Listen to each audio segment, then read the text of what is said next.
Story 1. Do you ever wonder what life would be like if you weren't born into your current family? I do. It's hard not when your family is bent on making life a living hell for you. I don't think I want to introduce myself or anything like that here, but I'm choosing to rant here because my siblings have isolated me from the real world. I don't have any friends, nor do I have any family that would support me when things are hard. My family's the one who's making life incredibly difficult for me. Let me tell you guys about my life. So, I was adopted by my parents when I was barely a few months old. We don't have any pictures of me during the adoption process or anything, but I know them as my parents from the time I can remember anything. My parents love me a lot, and if it were in their hands, they'd give me an amazing life. Unfortunately, I have 3 other siblings who refuse to accept the fact that I'm part of the family as well. For them, I'm an outsider who does not deserve to be treated like family because I don't share the same blood as them. You see, all my life they've treated me like garbage. The only thing that was keeping me sane enough to survive the dynamic of the family was the fact that my parents pampered me a lot even though I was the middle child. They never made me feel like I wasn't part of the family or that I was different from my siblings just because I did not share the same DNA as them. Mom and Dad made sure to celebrate every single achievement of mine, and they did it with such grace and elegance that nobody could refuse. A lot of the time, even our external family would try to keep me out of family talks because they did not think that I knew the background or something. It hurt a lot to be treated this way, but I knew there was nothing that I could do. My siblings would have been mean to me since I was a kid, and even though one of my sisters is younger than me, she gets more priority within us, 4, than I do. I mean, the other 3 don't even ask me how I'm doing or how my life is going or anything like that. Instead, they avoid me like I carry a deadly plague or something. This one time, my parents were out of town for a weekend, so we were living with our grandparents. Since our grandparents were old and tired most of the time, they could not really protect me just to make sure that my siblings didn't treat me badly. When they went to the bed, the 3 would wrap me in a blanket while I was asleep and put me outside on the porch. I was finding out when I woke up shivering due to the cold and realized where I was. Thankfully, they kept the door open, so even though it was late at night, I could still sneak back inside. That morning, when I confronted them about it, they pretended like they didn't know anything about it. It was only when I started getting really aggravated that they told me that they did it as a simple prank, and that I need to calm down so that our grandparents don't find out. Instances like these have been happening all my life. When I was younger, they would gang up against me and force me to do their work. They were still big bullies who have fun making somebody else's life miserable. There was a time when I was so tired of them treating me like crap that I asked them what I did wrong to deserve their treatment. However, their only response was that I got pampered so much by our parents, even though I'm adopted, that somebody had to put me in my place. Since then, I've understood that it's their jealousy talking that makes them act in this nature. I do agree that Mom and Dad pamper me way too much, and it's more than how they pamper my other siblings, but I always thought that it was just because they saw how I was treated like an outcast by my siblings. For me, this was sort of their way to reconcile the family, and to make me feel like somebody in my life actually wanted me. That conversation took a really bad turn when I expressed my opinion on the matter. They could not believe that I told them that they were jealous of me. They didn't take it well, so the week was full of random pranks by all 3 of them. That's how I found out that I need to keep my opinions to myself and not express them to anybody. Things got ugly when I did. The thing that really bothered me about all this was the fact that my parents never took my side. Even when I straight up told them what was happening, they would never discipline the other kids or tell them not to do anything to me. Yeah, once in a while they would glare at them when they were doing something obviously mean in public, but on other days they would just ignore it and call it a regular sibling quarrel. I was really hurt by this fact because I did not want all their extra pampering if it was just going to end up with me being treated like a garbage sack my entire life. Unfortunately, I was stuck being an outsider in my own family. It got too much when I was in high school. Well, they completely just ruined my life, and it's been months since then, and the effects of the pranks are still very visible in my day-to-day.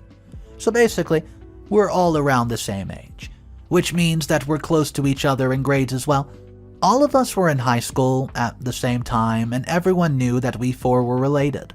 However, it was just the three of them who would hang out all the time and leave me alone. I'm a very big introvert, so I didn't have a lot of friends.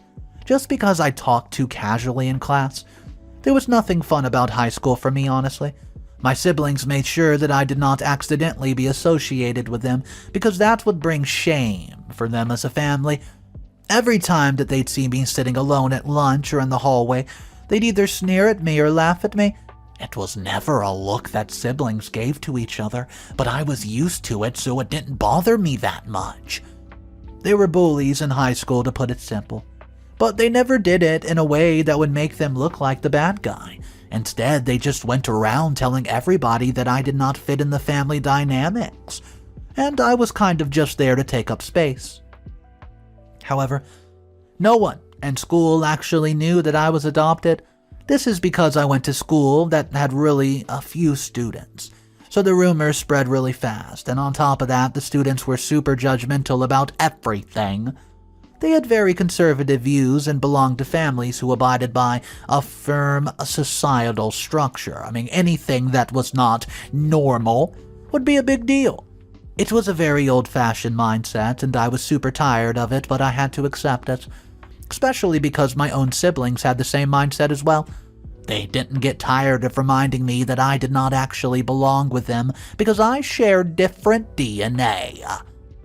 Anyways, none of it really bothered me as much as I made it show, though my attitude or something, because it was starting to make my siblings mad. They wanted a reaction out of me, and me being nonchalant about the entire thing just ruined the purpose of, quote, bullying me. That's why they came up with something bigger. One day I went to school to find everybody staring at me and whispering to their friends while looking at me. I was confused because even though people did talk about me and my terrible relationship with my siblings, it was never this bad. However, when I went to class and found my seatmate staring at me, I found out that my siblings told everybody that I was adopted. In less than a few hours, the rumor circulated and spread, and everybody knew that I did not share the same DNA as my siblings. That day was probably the hardest day of my high school experience. People started talking about me right to my face, discussing how it made no sense that my siblings treated me so poorly, and that they would react the same way if an outsider came into their family and tried to be equal. Of course, everyone wasn't like this. There were some kids who didn't really care if I was adopted and engaged in conversation with me in the same way they did before this rumor blew over.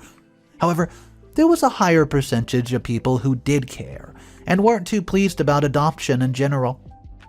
My classmate in one of my classes asked me if it's true, and it sort of made me lose it. I told them how I've been with my family since I was only a few months old. I basically grew up as part of the family. Just because we don't have the same blood doesn't mean that they're not my family. However, it just backfired when my brother, who was in the same class as me, heard my conversation and assured everybody that there's no way I was part of the family. It was very clear where I stood with them, and the entire school wasn't treating me the best. I spent the entire week running away from the whispers of people in the hall and pointing of fingers only to go home and experience it all over again. At that point, I was so frustrated that I confronted my parents, asked them to contact the adoption agency to either take me back or find my real parents. For some reason, my parents started to panic when I said all of this, and it turned into this big deal. My parents realized how much I was suffering, so they went off on my siblings and started lecturing all of them on their behavior and how they should not be acting this way towards me. But it seemed to make them even angrier. More angry than ever. I saw my siblings turn red as they faced me while Mom was just yelling at the back. I had tears strolling through my face as I tried to control my expressions and not break down really bad right then and there. Well, it still felt like a slap in my face when I did not see an ounce of genuineness in either of my siblings. as my mom tried to make them apologize. I was bent on getting to know my real parents, so I spent a few days trying to sneak into my dad's study to see if there was any files that could lead me to the agency of my parents. However, on my second day of trying to find something, my sister came into the study to see me going through my dad's stuff. Her expression changed from confusion to anger in a second as she realized what I was doing. Honestly, the entire family was still walking on eggshells around each other from the previous fight, and I didn't want to cause another. So when my sister came to drag me out of the study, I retaliated and grabbed her hand to stop her from going anywhere. I tried explaining what I was doing because I wanted to show that I didn't want to stay in the family either if they didn't want me. I thought they'd be happy, but I guess they loved to get me in trouble because she dragged me to my parents' room and told them what I did. The shock and disappointment on their face is a look that I don't think I'll ever forget. All my life, I've tried my hardest to make my parents proud of me and to never give them a reason to be disappointed in my actions. However, I've done it that day. I'm not sure if I regret it or not, because even though I wanted to be a good daughter and not do anything to hurt them intentionally, I still wanted to know about my real parents and what happened to them. Why was I given up for adoption? Why was I brought into this family if all the children didn't like me? And most importantly, why were my parents hiding everything about my real family? It's not making any sense to me at all. It's been a week since that incident, and my parents are still a bit shocked that I would do something like this. It caused a really big fight between us because I wanted to know my real family and my past, and for some reason they kept hiding it from me, which made me want to know about it even more. It's also the fact that my siblings have started to act mean in high school, even meaner than before. I even had more of a loner in school now, and the gossiping and whispering's just making me mad. It died down a lot compared to the week when I was exposed. Even then, every time I tried to do something in school, people used the fact that I'm adopted as a diss or a comeback, and this one time I accidentally bumped into a guy and made him crack his phone screen just a tiny bit, so small that you couldn't even see it until it was pointed out, yet he still used the "this is why your family left you" as a diss. I don't think people understand how bad these words hurt or how they affect a person. If I felt like an outsider in the family before, it's worse now because now I don't just feel like an outsider to my family, I feel like an outsider to everyone in school as well. It's the thought that everyone knows I'm not biologically a part of the family, and 3/5 people in the family don't even want me there. It's embarrassing, and it makes me feel really bad about myself.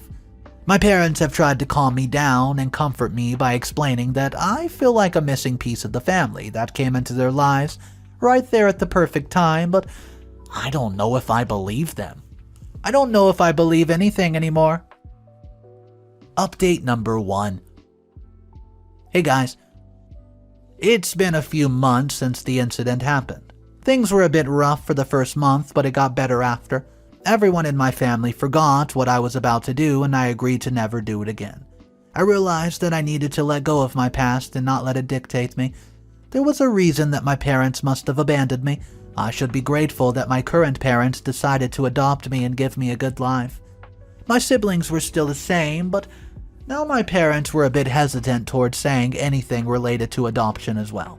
I guess they didn't want to trigger any other episode where I tried to find my real family or whatever, even though I tried to reassure them a lot that I would not do anything like that. They didn't seem to be so sure of it. However, a month ago, my life changed completely. The only people who supported me and treated me like actual human beings, my parents were gone. They were never coming back, and since then my life has been going downhill. We were all in school when we got a call by the principal to go to his office. It was a bit shocking to be called all together, but we didn't expect to hear that our parents passed away in a car crash.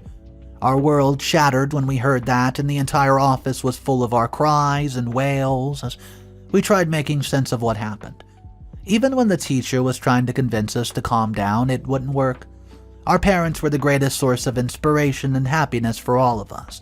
It wasn't easy to hear that we would never hear their voices again, or that we wouldn't be supported by them verbally. and the decisions that we make in the future.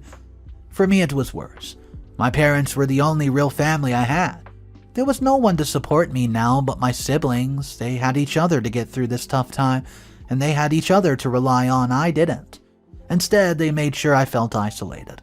Every time they saw me cry, they would remind me that I was crying over fake parents, not real ones. It made me angry, so all of us just kept fighting all the time. Well, things took a turn when my siblings decided to kick me out of the family business. You see, our parents had a good business going, but they did not get the chance to write a will because their death was so sudden. Legally, the business went to their children, but my siblings decided to kick me out of it and tell me I had no place there. I was devastated because I knew that I could do well there. I knew I was meant to take over, and Dad and I talked about it so much as well. It was incredibly selfish of them to keep it to themselves because our parents considered me part of the family just as much as they considered my siblings part of the family. Of course, like always, this caused fights as well. My siblings weren't ready to accept the fact that Dad was looking forward to handling, the business to me, and told me to bug off from the family forever. Now that Mom and Dad weren't here, they had no obligation to keep me and the family apart from the fact that I could legally stay in the house with them. As a formality, I would be part of the family, but in other cases, I was an orphan again. I had no family, yet again. Update number 2. Hey guys, long time no see. It's been around 3 years since my parents passed away. Life has not exactly been easy for me. I previously mentioned how I was only part of the family on papers after their death, right? Well, my siblings did not hesitate to remind me about it every breathing second and every passing hour. Anytime they'd be doing something as a family, I'd be on my own, or most of the time I would not even be invited.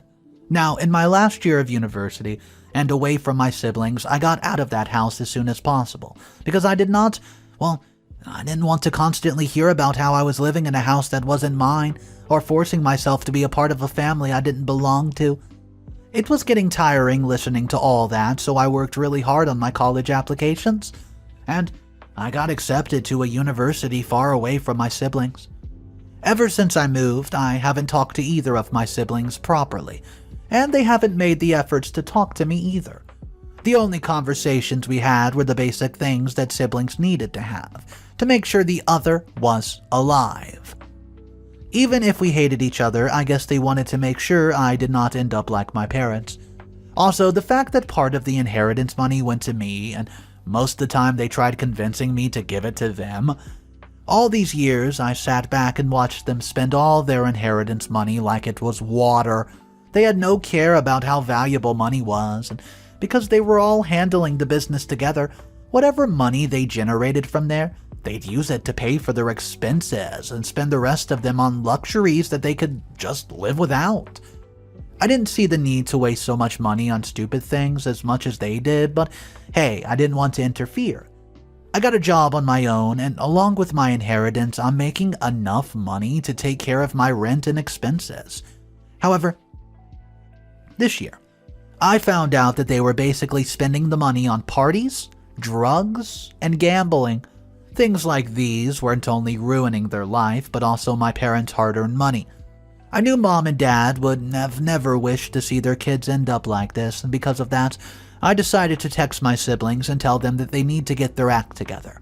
I know I had no business doing that because we weren't close or even siblings at this point, but I did not want my parents' money to be wasted. However, they told me to stay out of the family dynamics and issues and mind my own damn business. Not just that, they also said some really mean stuff to me about being adopted that took me back to how they treated me when we were kids. Thinking about everything they've put me through, and also being influenced by so much media content I consume these days about the adoption process and finding real families, I decided to track my luck once again. When my parents passed away and my siblings treated me like crap, I went into my dad's study again, and I found a file about an adoption center. It didn't say my name or anything like that, but considering I was the one adopted, it must be mine. After an exhausting conversation with my siblings, I decided to go to the adoption center to get more information about my past and why I was abandoned by my biological family.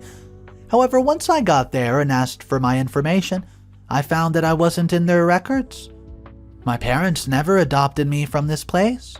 If not, then why did they have that file in their study? I'm confused right now, but I'm going to continue looking in hopes that someday I find my real family. Update number 3. Buckle up. Hey guys, it's been another year. I finished college and I got my degree, and now I have a good, reputable job that pays me well. However, in all those months, I could not find my family, my real family. I'd been searching for them for a year and there was absolutely no clue about it.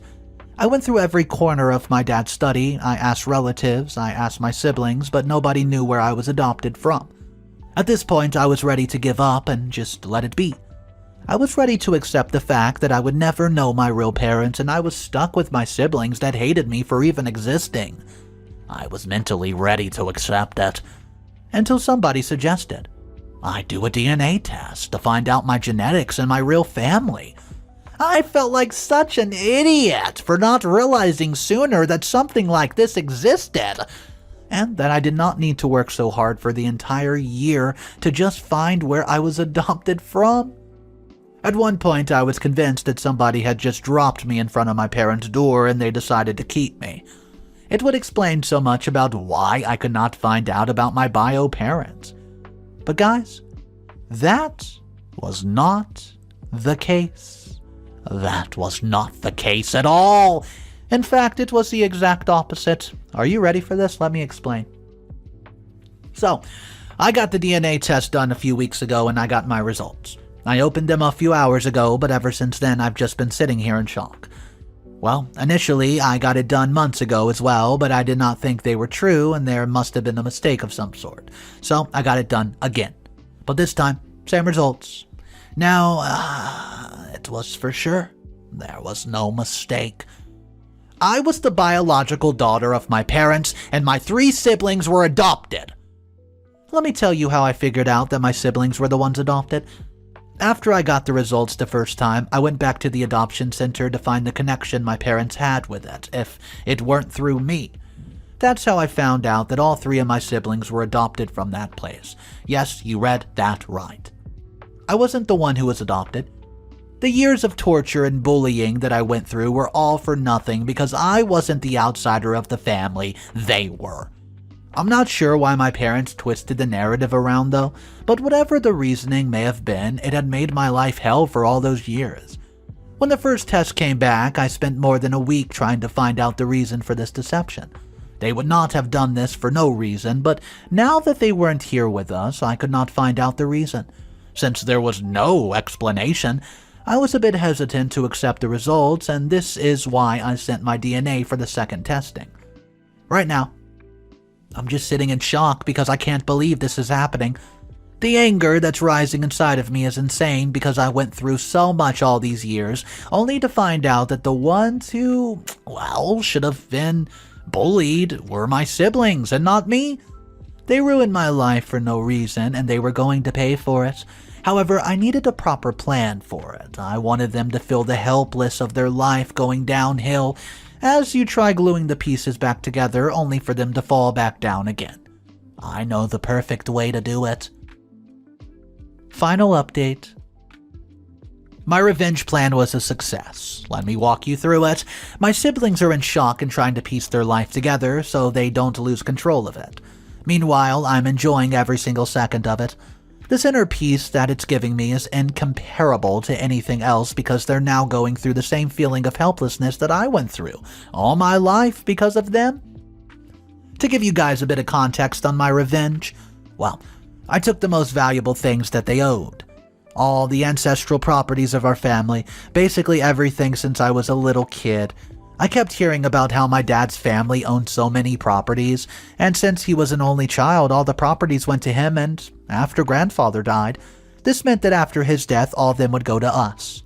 Well, I knew my siblings would never want to give me the property, so I had to take it by force. I filed a court case right there against my siblings for taking over the property since they belonged to the biological child. There were several reasons why I was so confident about winning the case. Well, I'd say the first and most important one was that all of them had sent me a text telling me how I could not get any share of the property since they belonged to biological children and were in connection to their lineage and bloodline, not knowing that this would come back to bite them in the butt since they were not the biological child I was, which meant that I had the right to take full control over everything. The second thing was that they were forced to get DNA testing. After I gave the proof of adoption by providing them with the documents, they were also forced to get a test done just to ensure that the documents were indeed correct.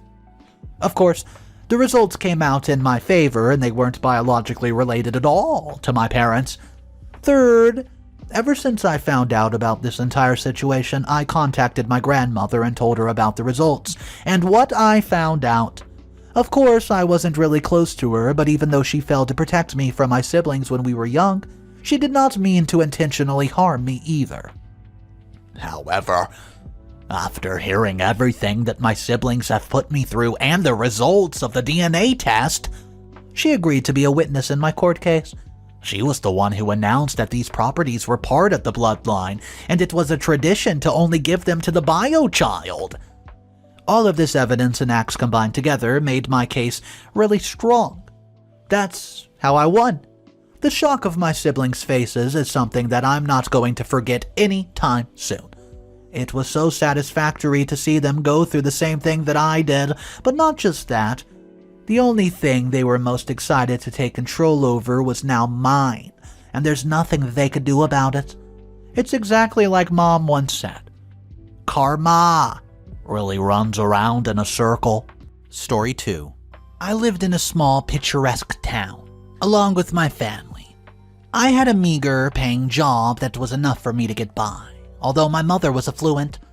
She lived close by in a 3-story building alone with my stepdad, Max, and my stepsister, Chloe. My mother had married Max after my dad died when I was 2, and they had Chloe. From time to time, my mother would help me out with money whenever needed. I was happy, going on about my daily life up until a tragic event, the death of my mother. Not only did it wreck my happiness, but also wrecked me financially, as my mom was the pillow I could fall back on for anything. She was my pillar of support against my stepfather. He never liked me that much. Come to think of it, he never really liked or got along with anyone. I would come to know why now. Ever since my mom passed away a few days ago, I've been feeling all kinds of emotions. It's like I'm lost and struggling to cope with everything. Every day is a challenge, as sadness keeps overwhelming me, but I refuse to give up. I'm holding on to memories I have of my mom, both the happy ones and the ones that bring tears. Those memories give me strength and remind me of her love. But my mom loved and cared enough for me to leave a large amount of inheritance for me in her will. Her will was no secret amongst our family. After having such an enormous amount of money to her name, she was bound to make a will to safeguard her money should anything happen to her. She had hired a lawyer named Peter, who worked tirelessly with her on making this will ironclad. I would receive a sizable amount from the inheritance, enough to suffice me for years on. I had my job, too, on top of it. I would leave a quiet and peaceful life. But that did not seem the case, as in the days to come my stepfather found out about the inheritance I would be receiving. He had none to his name. My stepsister had the same amount as me to her name, but none for stepfather. After Max, my stepdad, got to know about this, he had a cunning plan set in motion. He invited me to tea one day. I was also to collect the inheritance papers that had been kept in my mom's safe, and so I went. There was an air of seriousness and envy around him when I arrived. I greeted them both with a smile on my face. This would be the first time I would be seeing them after my mom's funeral. I had barely had the chance to have a word with them then. Now seemed the perfect time to get word in about the inheritance papers. Chloe went upstairs and was left alone with Max. Max seemed sad and sat upright. He said he's really sorry about it, but I cannot have the inheritance papers. My blood ran cold. He continued saying that the will's quite vague and there's no mention as to whether I should get the inheritance or whether Chloe should get it. Well, I sat there dumbfounded. I asked him to prove it then. Show me the will papers, and he said he cannot do that as the papers are kept in a private safe at the bank, and him being my mom's husband was the only one who could access it now. He threw in a few statements about me doubting his words. I had no other option but to leave. So, I got home and laid in bed for a few hours, thinking about what was going to happen to me now and how was I going to sustain myself. Without that inheritance, I would barely be able to make ends meet and would probably have to get a second job. Eventually, I broke down into tears as I was confused about all that's happened. I'd lost my mom, my inheritance, I'd lost about everything. A few days passed by and I was trying to go on with my life, working 2 jobs, trying to make ends meet and sustain myself, and I got an invitation for my stepsister's wedding. She was getting married in about 2 months. Not a lot of surprise there. She'd been dating her boyfriend for about 3 years now, and what came as a shock was that her wedding was going to happen in a very big venue. It was going to be a huge party, with lots of people attending. Family members and friends from both sides of the family. I was suspicious about it as I knew my stepdad barely had anything to be able to afford his wedding, and the stepsister's inheritance was not enough to cover the whole cost. I suspected it had something to do with my part as well, and so I dropped by to see them both and discuss it. The house was buzzing with activities and wedding preparations. I also witnessed a change in my stepdad and stepsister. It seemed as they had forgotten all about my mom and was now enjoying the money that my mom left them. Max greeted me with what seemed like a plastic smile on his face. It also looked like he knew what I had come for, and so he said it before I could even say a word. He was using the inheritance money my mom had left me to throw Chloe a grand wedding. He said she deserves it after all that's happened. What's with, Emily passing away and the grief that they've been through. Chloe played along and said she was indeed happy that the bad times were over and that their future now no longer looked bleak. I didn't know what to say, so I gave up and left. That night, as I lay in bed, I went over all that happened in my mind. I was robbed of my inheritance, and here I was, working 2 jobs to sustain myself, while my stepfather was out there throwing Chloe some sort of grand wedding with my inheritance money. I was suspicious of his words about the unclear terms in my mom's will, and I knew something was up. It felt like Max had concocted this whole plan on how to snatch up my inheritance and use it for his own means. I knew I had to do something about it. I knew I did. I had to get my inheritance back somehow and began planning. I would have to get in touch with my mom's lawyer, Peter, and discuss with him about the will. I also knew something was up about my stepdad, and so decided to speak to a few family members or family friends who had cut us off because of him.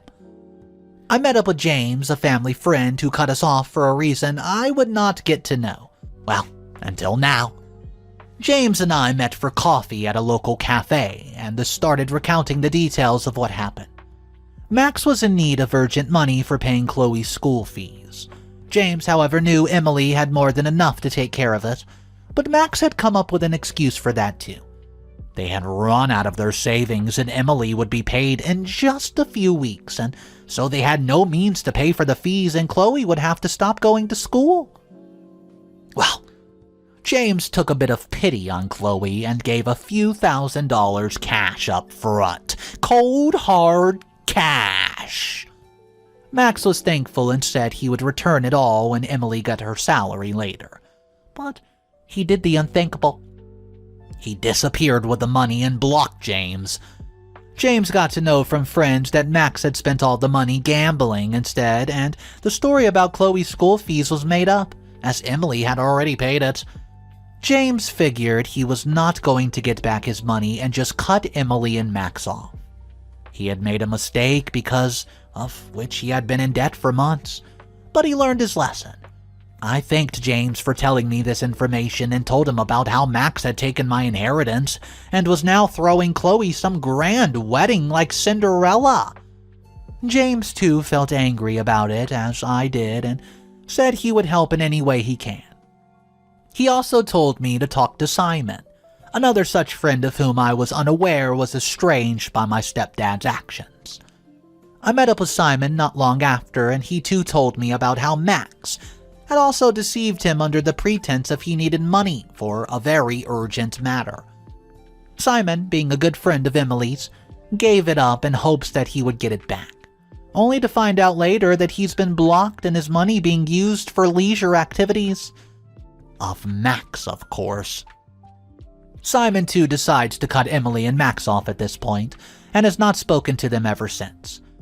I told him about my inheritance and how Max had snatched it from me, so he spoke in my support. He probed me to talk to Peter and said Peter was a great lawyer, and together with his support I would be able to get my money back. He also said he would chip in to support me when needed. I thanked him and said I would indeed keep in touch with him and James, those two being the only people I could honestly trust now. So, I decided it was finally time to meet the infamous lawyer who helped me create my mom's will. He would know explicit details about it, which would be crucial for me getting back my inheritance. I called Peter over to discuss everything with him. Peter had come over to my house after his work and we sat down as he spoke about Emily. Not only was he a lawyer, he had become her close friend. He had helped her manage her account and finances and often advised her on non-trivial matters as well. Peter and Emily would have long afternoon talks during tea. Peter seemed like a good lawyer and a good person too. I told Peter about my inheritance and Peter confirmed I should be able to get it without any issue. I then told him about how Max told me about the uncertain terms of the will and how I would not be able to claim the inheritance and instead Max would claim it, and how Max is using that inheritance money to pay for the grand wedding for Chloe. I told him about how I was working 2 jobs to sustain myself and how I wanted to find a way to rightfully claim my inheritance back from my cunning stepfather. Peter listened intently to my words and said he needed to take a look at the will to advise me further. We would go on from there. It was left to me to obtain the papers of the will. This time, however, I was smart and contacted the bank myself. They told me, as her offspring, I could access the will's paper kept in the safe. I thanked the bank and informed them what my stepdad had told me about him being the only person who can access the will papers. They told me that either my mom's partner or her offspring or her lawyer can access them. I should have figured what Max had said about this would have been a lie. I went over to the bank and collected the papers. As I skimmed through them, I realized I indeed needed Peter's help in understanding the legal terms, which eluded me. So, we decided to meet again to discuss the terms of the will and plot a revenge against my stepdad. Peter was going over the terms carefully and finding any statement that would support me or any statements about the terms of who would get the inheritance that was mentioned in the will. I, however, am feeling skeptical about it, as I am but a simple man who just wanted his inheritance money that his mother had left him. All the plotting and planning had made me feel like a bad person for doing what I am about to do to my stepfather. Should I just let it go, or should I fight to get my inheritance back? My mom had saved up all her hard-earned money and had willed it to me. It was wrong the way how my stepdad usurped it, and here I am asking all you guys this. Am I the a-hole for getting revenge on my stepdad who cut me off from my late mom's inheritance, claiming my stepsister needed the money for her grand wedding? What's up, everybody? Mr. Reddito here. Today's story is that of a drama. Can you believe this guy's trying to take all of OP's inheritance for a wedding? Well, I do have 2 updates for you guys. If you're new to the channel, go ahead and click that subscribe button for daily videos, and let's go ahead and jump into update number 1. An update for you guys. Peter filed a case in a nearby court and had fought fiercely. Max, however, seemed smug and was somehow getting away with it all, saying that the terms in the will were not clear. Peter and I would have to come up with something to prove his statement wrong. Within the next few days, Peter approached me with some information about my mother's will. He told me that Emily did not truly trust Max, and she had an inkling that Max was not a good person as he had made himself out to be. He also added that Max did not have a good relationship with anyone other than Emily. I know James and Simon could corroborate this. Peter said that Emily often told him about how she felt Max was with her just for the money, and so she decided to make that will. Peter was excited about what he had said next. He said he found a secret clause that my mother had added in the will just for me. The clause explicitly stated that should anything suspicious occur, the inheritance would exclusively belong to me. I was overjoyed. This bit of information was a game changer. I now felt confident that I could get my inheritance, which I deserve, back from Max, who was going to spend it all on a wedding which my mom would never have liked.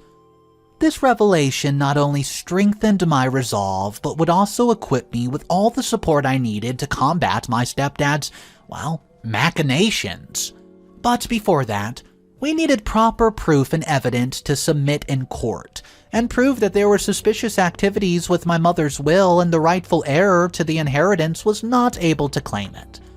Together with Peter, I would have to come up with a proper plan on how I can get my revenge against Max. So, we started gathering witnesses and evidences that was required. After we had gathered all evidence, a date for a hearing was set, and the court case was held. It was not an easy day for Max and Chloe. Peter, the lawyer representing me, and Max had gotten a lawyer to represent himself and Chloe. The hearing ahead of us was long and tough on both of us. Max sat there listening to all that was said against him. The truth had finally come out and it was destroying him. I also witnessed a sad look on Chloe's face. I would apologize to her later. She had been caught up in the middle of all of it. It made me sad to do what I was doing, to be honest, but I needed to set things right. In the back of my mind, I had a feeling that what I was doing was wrong. I feel like if I do this, I might lose people I knew my whole life. The inheritance money would ensure that I had a good future, but it might as well end up destroying Max and Chloe's lives. Max and Chloe's relatives, who had also become my family when Mom married Max, would come to hate me for uprooting their lives. I feel troubled by those thoughts, knowing what I'm about to do may as well cause me to lose the only family I have right now. It would make me rich, but Chloe would also suffer because of this rift between Max and I. Our first witness was James, an old estranged family friend. He would give his statement about how Max had manipulated and lied into giving him the money. He would also add how he had been pushed into debt by my stepfather's actions. James' testimony is useful in helping build a case as to how my stepfather was not a person to be trusted. Our second witness was Simon, who, like James, had also lost money to stepfather's actions, and he too suffered from it. His testimony would help build a case where it showed a pattern of distrust and manipulation against my stepfather. I would also add my testimony, where I was juggling 2 jobs after my inheritance got snatched away from me. I would also tell all the details and report my stepfather's exact words about there being uncertain terms of the will, so he would claim it for now. I would also add how I learned from the bank about him lying about who could access the will papers. Peter also would testify against my stepfather by telling what Emily had told him about how she does not really trust Max.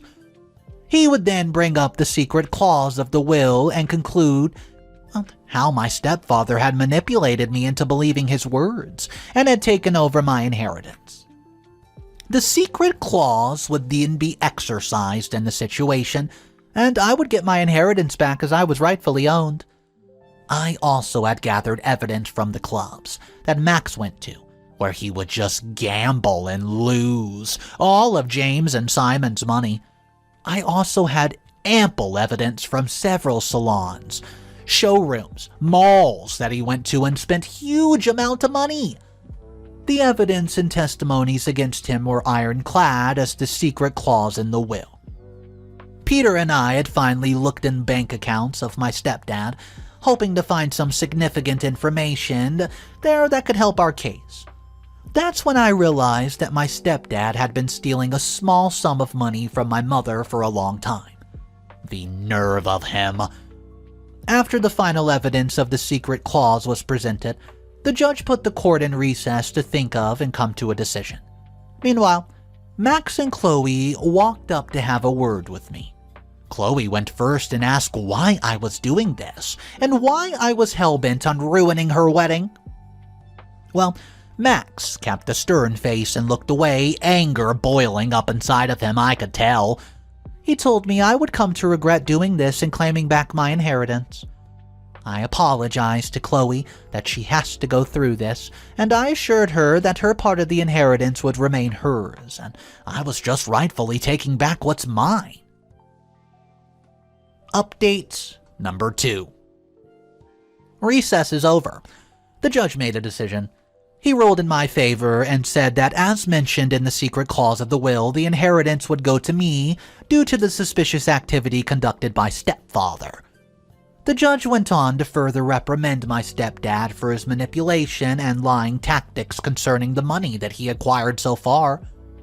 The nightmare was finally over for me. I got back my inheritance. My mother's hard-earned money was now rightfully mine. I had yet to decide what to do with it, as first I had important matters to tend to, such as what I should do with my stepdad now. Blocking him everywhere seemed like the right choice, but what about Chloe? I decided to meet with Chloe and talk to her about it. I would even get a chance to tell her my side of the things. I would also offer her some of the money if she needed for the wedding. After all, she was the innocent one in all this. Chloe understood and supported my decision in claiming my inheritance back. However, she was still upset about her dad. I'd cut off all contact with him and his side of the family. They were pissed at me for taking back my money and were mad I'd won the case and left my stepfather with nothing. The court case actually became quite famous amongst the small population of this city. People that knew him. The businesses often turned a blind eye whenever he walked in. My stepdad's family had come to hate me for what I did to him and lied to people about the true details of the case, in order to bring people on their side. However, that did not quite work as planned, as they only got a handful of people to believe in their made-up stories. Things ended for the best, and I still keep in touch with Chloe from time to time. The last I heard of my stepfather was about him struggling to find a proper paying job. It seemed karma had found its way. Story 3. My older sister, let's call her Caroline, has always been a control freak. All the way back when we were really little, I'm talking 5 or 6 years old, she would tell us how to play, how to brush our teeth, what TV programs we should watch. She even told us how to chew our food. It was absolutely awful. My brother, 27, let's call him James, he has type 1 diabetes, and our sister would insist on tracking what he ate and how much he exercised. She would always, quote, volunteer to read his blood sugar. I mean, it wasn't really volunteering, she forced him to do it. And he always let her because he was such a little kid. You can imagine how my parents felt about this? Well, maybe you can't. Maybe some of you have parents who would take one look at such a controlling little girl and nip that in the bud. Put an end to that right then and there by introducing what was become maybe the most important word in my life. Boundaries. Freaking boundaries. I wish I'd learned about this concept sooner, and maybe I would not have suffered so much with Caroline. My parents, though, thought she was responsible. It was a real load off of them knowing that James' blood sugar was red and Caroline was looking out for the both of us. Both of our parents worked full-time, and my dad is a mechanic and my mom is a secretary at school. We didn't have a lot of money. We were middle class, and there wasn't extra money to hire a babysitter. No grandparents either, because both of my parents are immigrants and their parents stayed behind. So enter Caroline to fill the child-mending gap. Sometimes I wonder whether Caroline is like this because my parents relied on her so much, or if they relied on her so much because she is like this. It's a chicken and the egg kind of question that I'll probably never get to the bottom of. Maybe I don't need to. I can't change the past. All I can do is focus on the present. The problem is that Caroline never seemed to develop any awareness of her controlling behavior. While I started to get my period in middle school, she actually began to track my menstrual cycle. She would tell me things like, "Oh, you're just getting grumpy because it's that time of the month." Well, you know what? I was grateful for that information, but honestly, I could have just looked it up online. I did not need her creepy, controlling nonsense in what was already a really stressful time for me. She did other things too. She found a nudie magazine that James was hiding under his bed and got him to admit where he got it from. A kid in his karate class. Instead of handling the matter with some discretion and sensitivity to James' feelings, Caroline became the morality police. She went to the friend's house and told his parents. Can you even imagine? She convinced our parents to give her our allowance so that she could decide how we spent our money. The worst part was how she responded if you did not do things the way she wanted you to do them. First, she would look at you like she was going to kill you. Sometimes, if she was really mad, she would go into the screaming fit. She would call me every name in the book, although always when our parents could not hear. Or she would grab us by the arm and twist it or pinch us until we gave in to what she was demanding. If, at that point, we still resisted, she would find ways to torture us, like pretending she had locked us outside of the house in freezing weather, or hacking into our email accounts and sending out our private messages to other friends on our contact list. Yeah, the whole time she managed to do this without tipping off Mom and Dad, who continued to think that she was super responsible. Caroline, if they confronted her, she straight up lied, and they bought every single word that came out of her little mouth. It made me sick, and it made me absolutely enraged. And yet, for a long time, I did not realize how wrong it was. It was not until I was in my teenage years and started to tell my friends about the way that Caroline behaved that I understood what she was doing. It was abuse. So, I tried to tell James, but at first he got scared. He was scared of Caroline, and the idea of talking about her behind his back terrified him. I realized that he was even more traumatized than I was. Maybe because he had a fewer friends and because when he was really little, he had been taught because of the diabetes that Caroline was almost like his nurse. Eventually, after I moved out, James came to agree that it was abuse. He was afraid of using that word, especially with our parents who thought that we were just overreacting. When I was 17, I decided that I did not need Mom and Dad's permission anymore. If I did not want to live with an abuser, I didn't have to. I already had a job working as a server at Denny's after school and on the weekends. I packed up some things and went to live with a girl that I worked with who had already graduated high school. A year later, I graduated too and was looking for a better job. I found one as a personal assistant at a talent agency. 4 years later, I had become a talent agent myself and was starting to earn pretty good money on commission. Of course, it was scary to leave at 17. My parents were really disappointed in me at first, and, I also felt bad about leaving James at home alone. He had started taking classes at the community college, but was still living with Caroline, Mom, and Dad. Caroline was in her 20s at the point and was going out with this guy named Oliver, who she's now married to. See, Oliver's family owned a chain of bakeries, and Caroline oversaw quality control in the industrial facility. It was kind of the perfect job for her because she could be as anal and bossy as she even wanted to be. And it was basically in her job description. I heard that there were some complaints from the staff who did not like the way that she treated them. But the upshot is that during that time, the bakery started to make more money, and Oliver's family liked her a lot. Well, to each their own, I guess. After I moved out, I tried to stay away from home as much as possible. If I wanted to see James or our parents, I would set up a coffee date in another part of the town or invite them over to dinner. Caroline hated this, as you can imagine. I never invited her, only once or twice because my parents pressured me. She married Oliver and they had their own house in the suburbs, a big ugly McMansion that she could just lord over as much as she wanted. Within a few years, they had a couple of children, and then Caroline had more people she could mold and abuse with her control freak behavior. I felt so sorry for those kids, and of course I went to visit them when they were born. They were so perfect, so tiny, and already Caroline was controlling every aspect of their experience. We weren't allowed to hold them, only she was. Not even Oliver was allowed to dress or feed them because he might do it wrong. Poor guy. He just stood there grinning like a fool as his wife bossed everybody around. Just like that. Well, Caroline would still try to get me via social media. I honestly could not believe how persistent she was. Well, at first it was a comment here or there, as if to say, "I'm still here, I'm still watching you." Well, that was fine. She could comment all she wanted, but I did not care. Then she started talking to my friends and posting things on my wall on Facebook about what I've been doing in my photos. For example, "Nice dress at the GG party, but why did you not go with the green one, girl? Gray washes you out." And I'd be like, "Girl, you did not."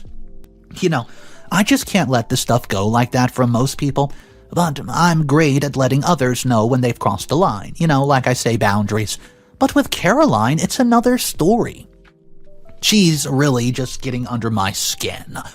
She knows it and knows how to manipulate it, saying just the thing that will put you on defense. That's how she gets her superpower. By getting other people to feel like they have to respond to her. I'd say the worst thing is that you can do to Caroline is ignore her. So, that's what I've been doing for the last few years. James, too, and you know what? It worked. Well, sort of. She did not go away entirely, and she kept trying to send us messages via our parents, so I eventually just had to block her on socials. James doesn't have them, so it was not an issue for him. He still lives at home, though, so it's harder to avoid her, Well, I think he just leaves when she's there.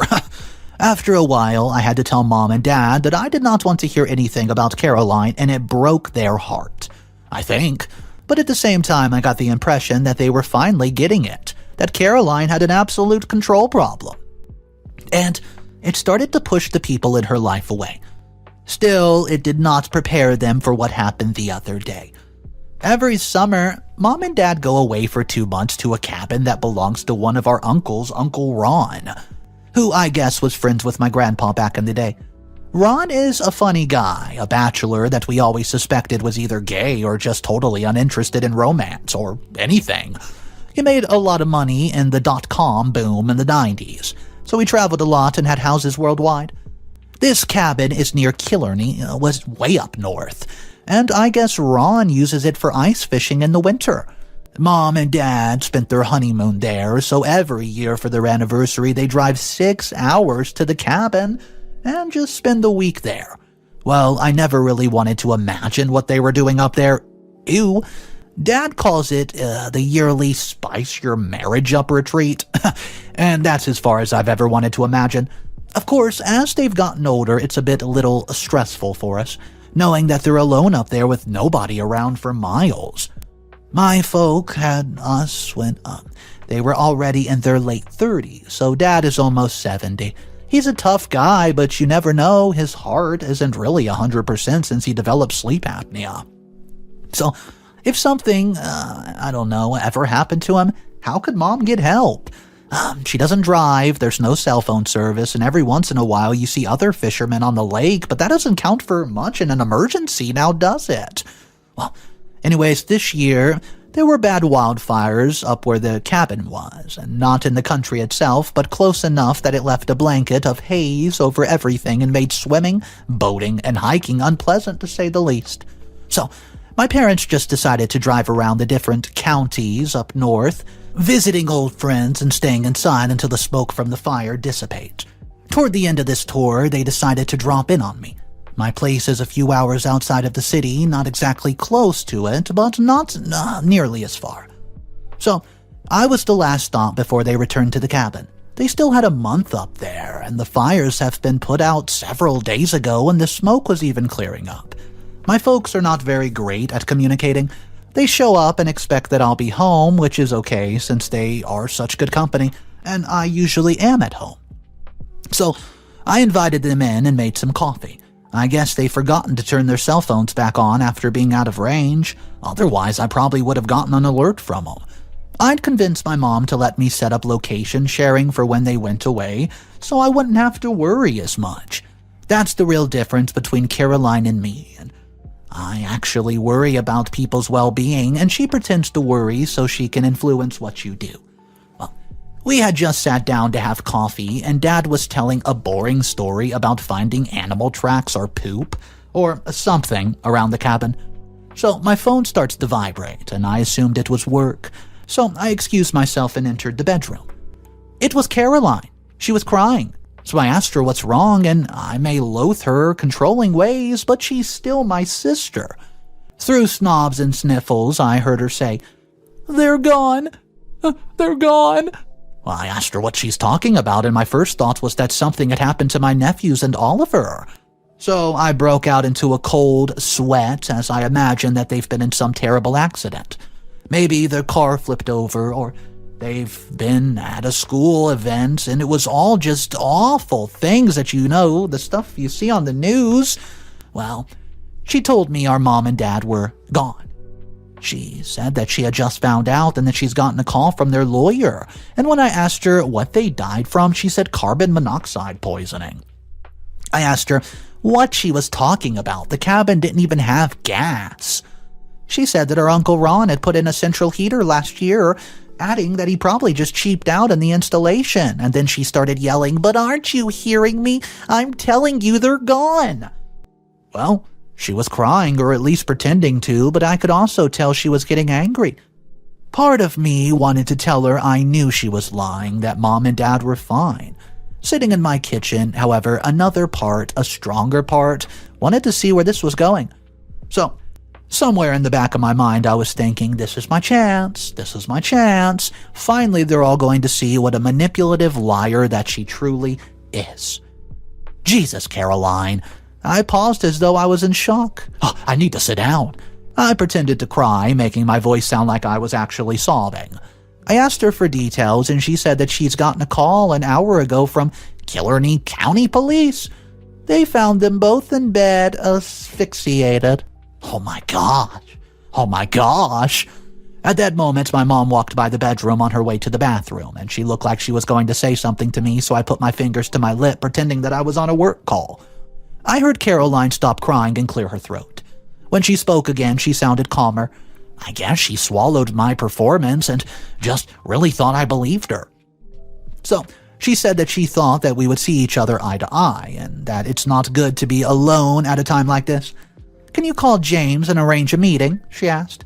I said I would call him, and then we said goodbye, with Caroline saying that she was so sorry to be the one to break the news, that she loved me and did not want me to worry. Everything would just be all right. Well, you know what? I just faked it until the last second, then I hung up and I laughed. My mom had finished in the bathroom and was standing by the door. "Is everything all right, honey?" I told her that the call was from work, and she said that she thought she heard me crying.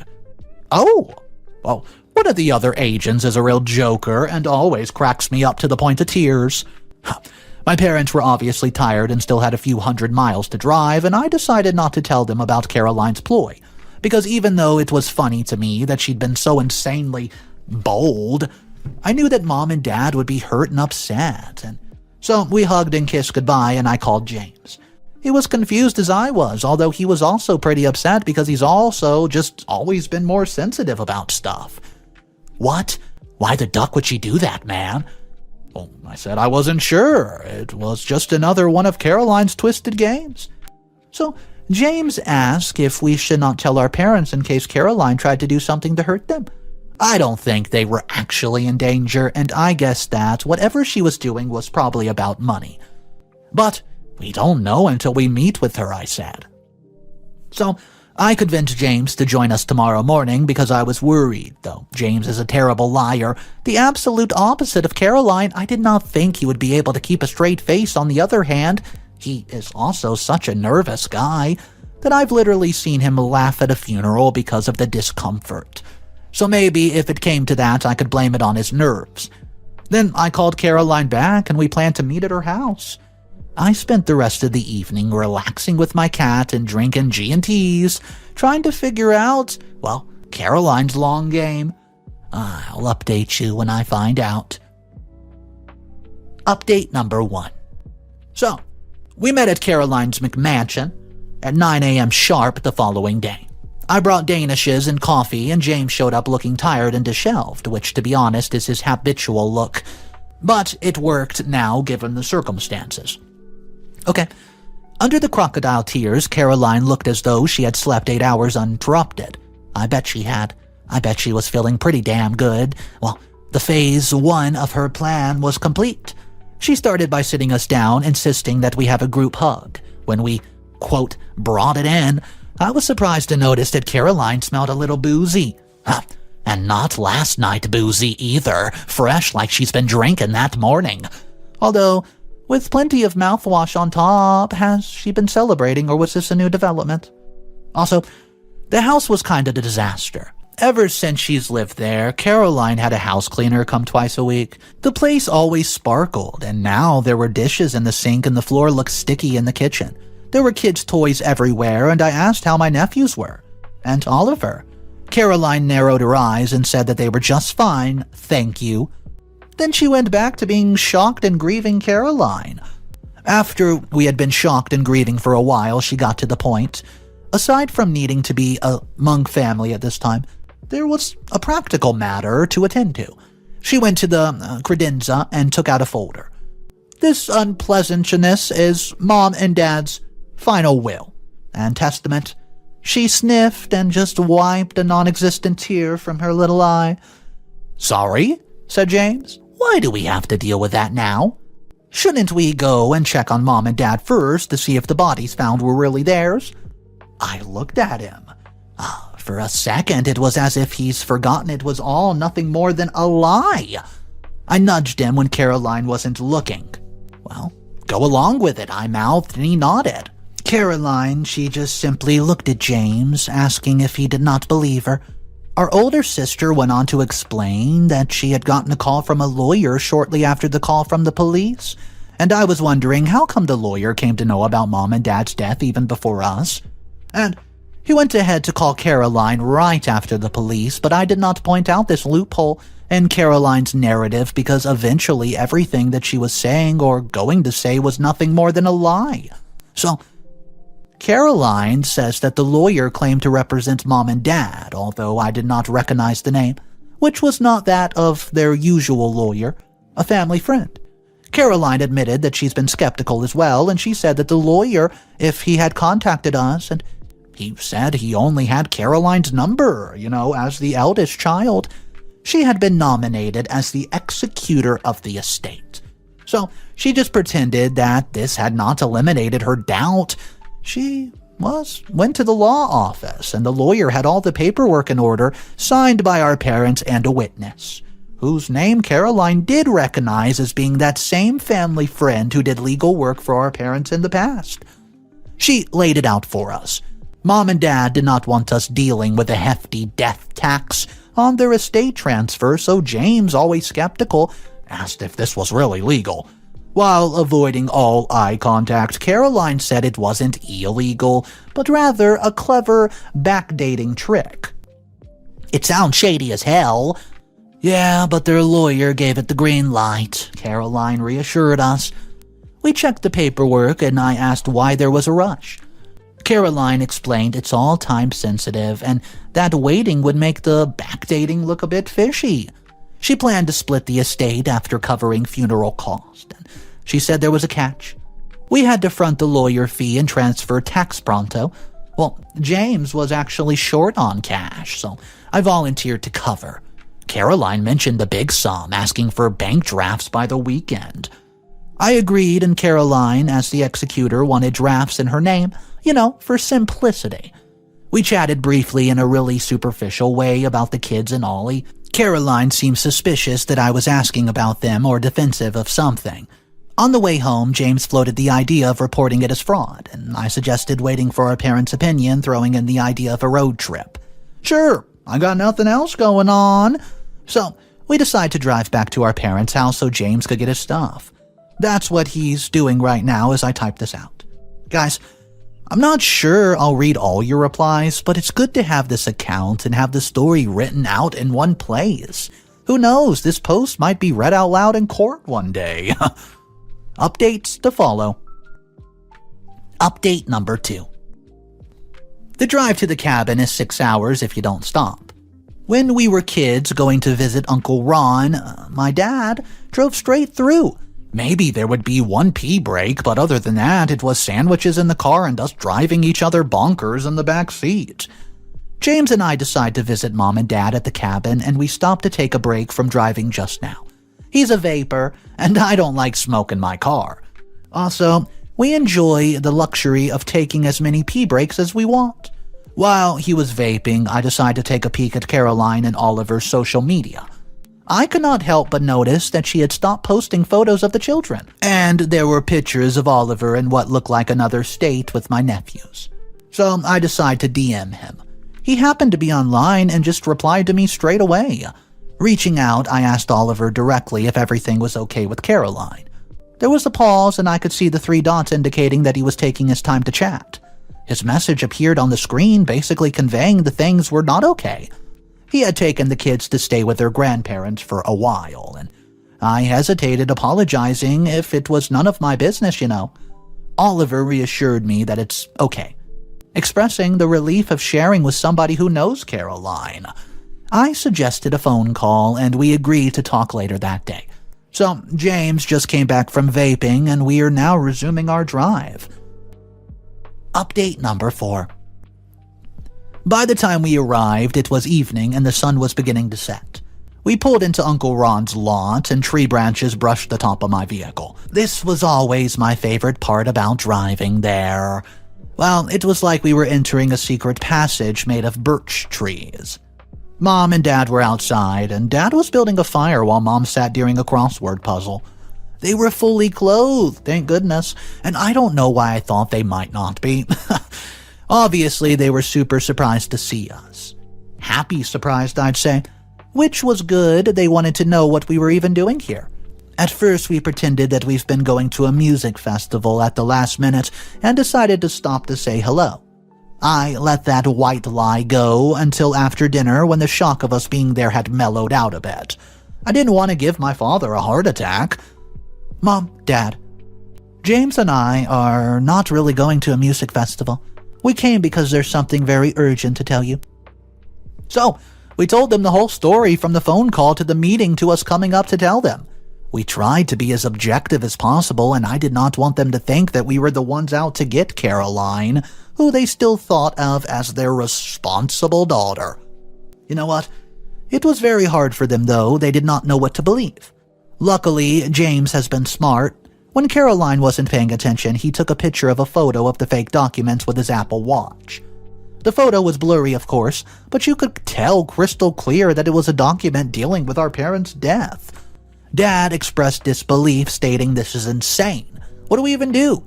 James and I shared glances and then carefully began outlining to our parents the manipulative actions Caroline had orchestrated since our childhood and beyond.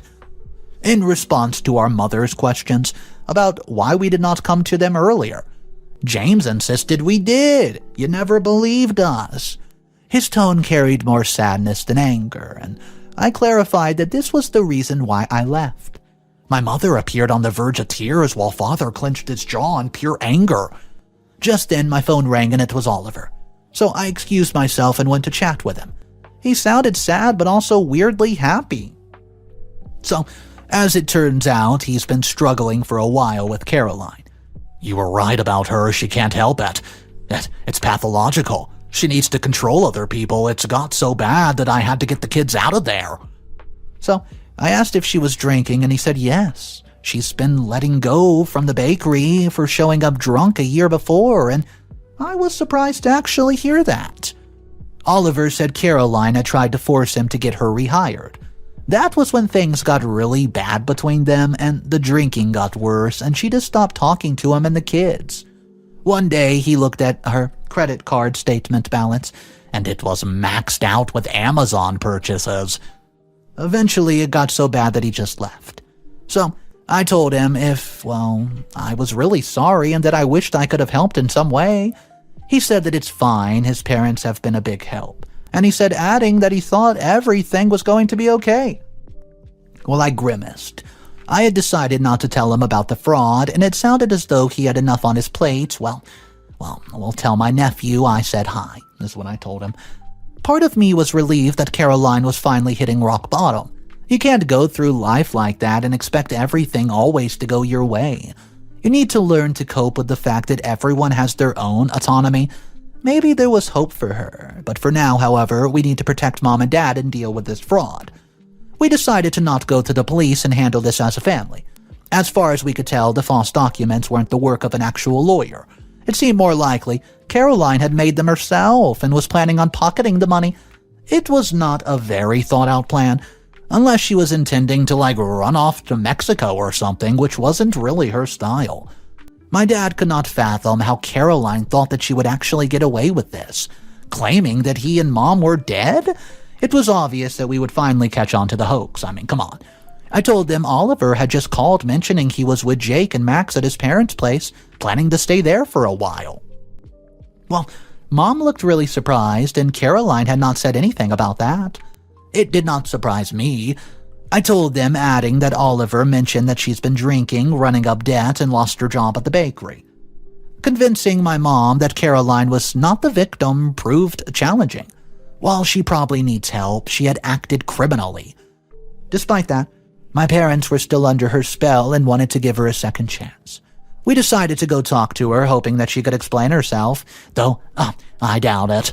I tried to emphasize to my parents that there needs to be consequences to her actions, and she's getting away with stuff her entire life.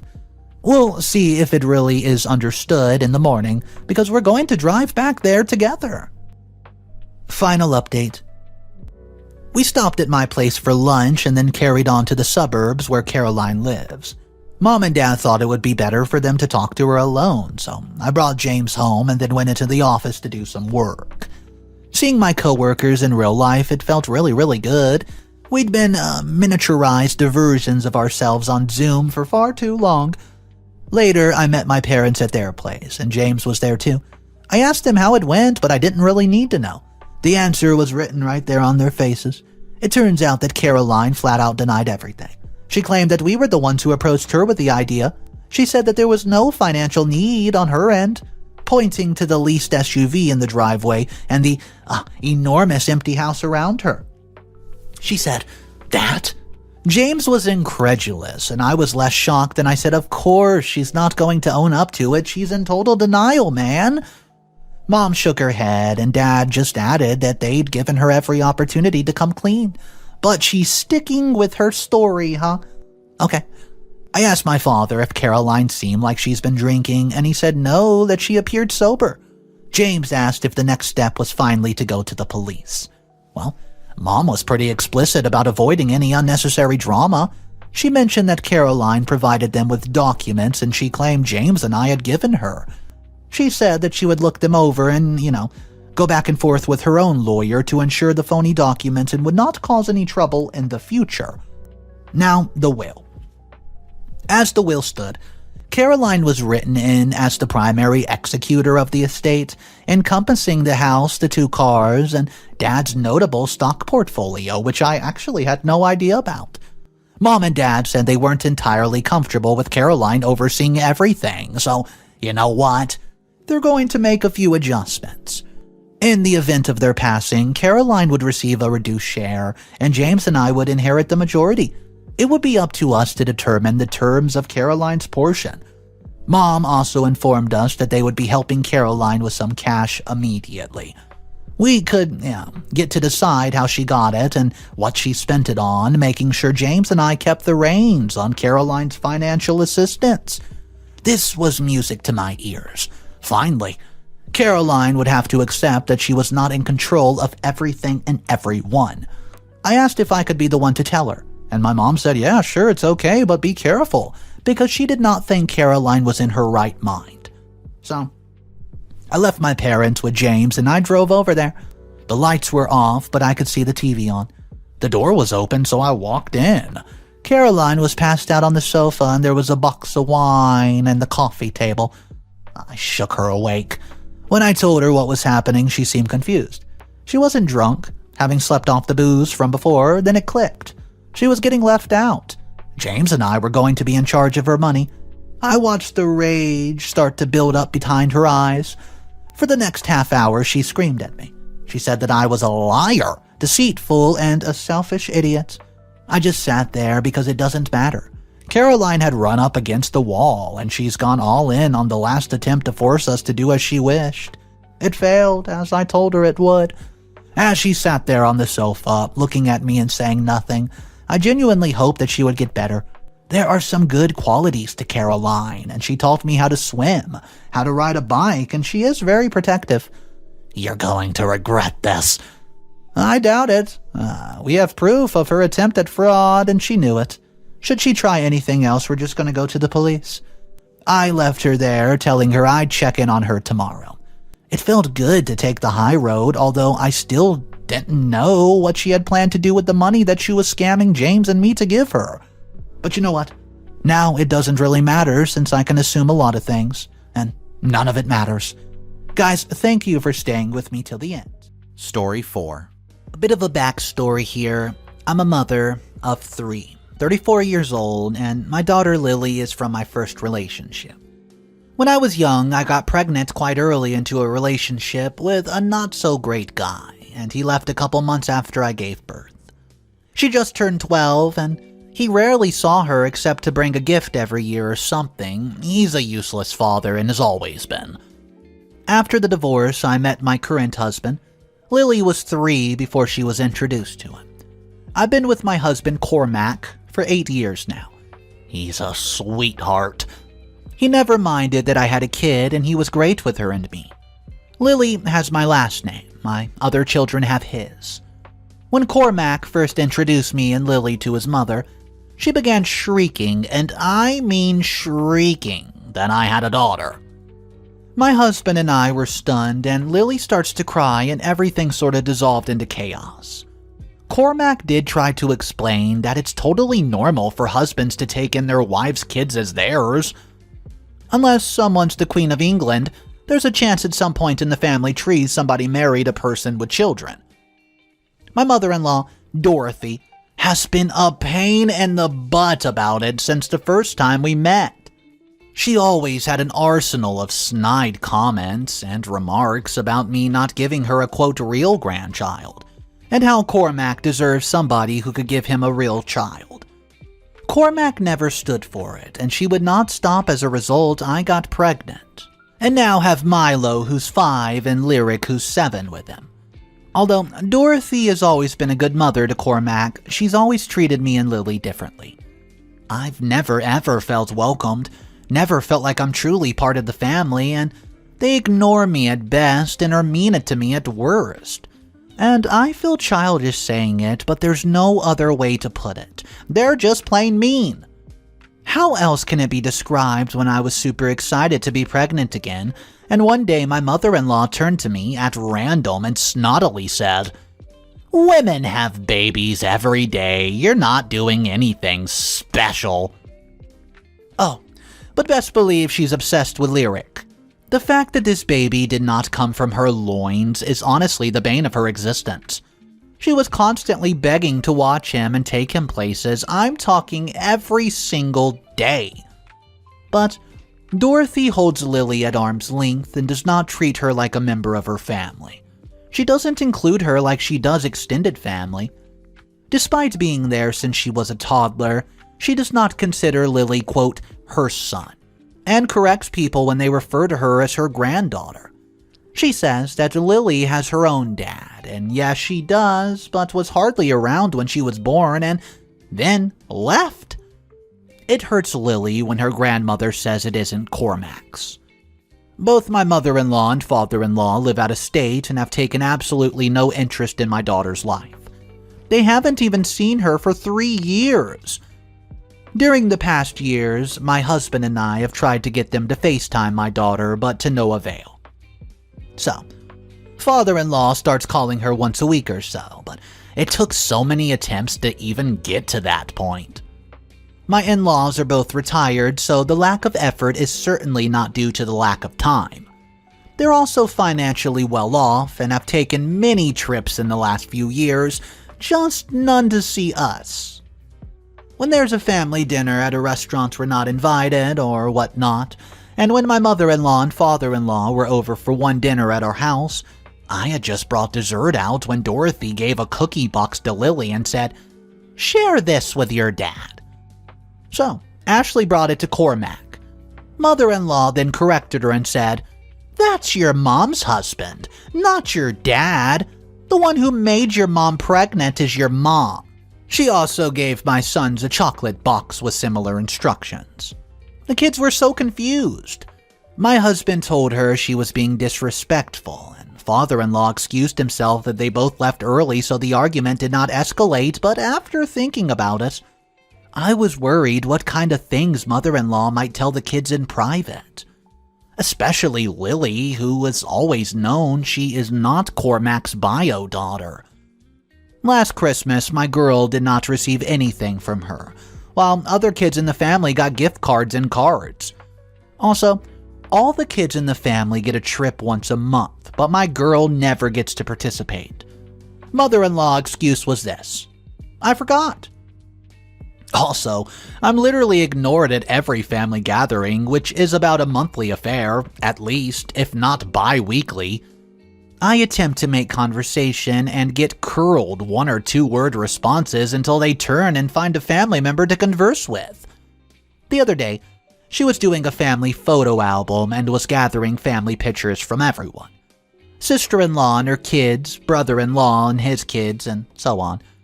She called and asked if I could send her some pictures. I thought that was nice of her. I sent them pretty much after my call ended with her, and we were all invited to her house. The entire family was there to look at the photo album because it was finally complete. We took turns to look at it, and when it was my and my children's turn, I was stunned. Turned out she picked the pictures that had just me, Cormac, and my sons, not Lily. Although we took a ton of pictures. We were excitedly wanting to see the album, then asked why the pictures weren't there. I didn't even want to think about how Lily would feel. I was caught off guard, otherwise I would not have looked at them at all. I asked Dorothy, why did she exclude my girl? And she didn't even reply, she just straight up ignored me. I felt awful, so I got up, took my children, and walked out immediately, and Cormac followed. Mother-in-law called and was upset, saying me walking out like that was extremely disrespectful to the entire family. When I told her about what she did, she blatantly said, "I don't want to lie to people. That girl does not relate to me in any way." She said she treats her well and will host her birthdays if I want, but she will not call her family.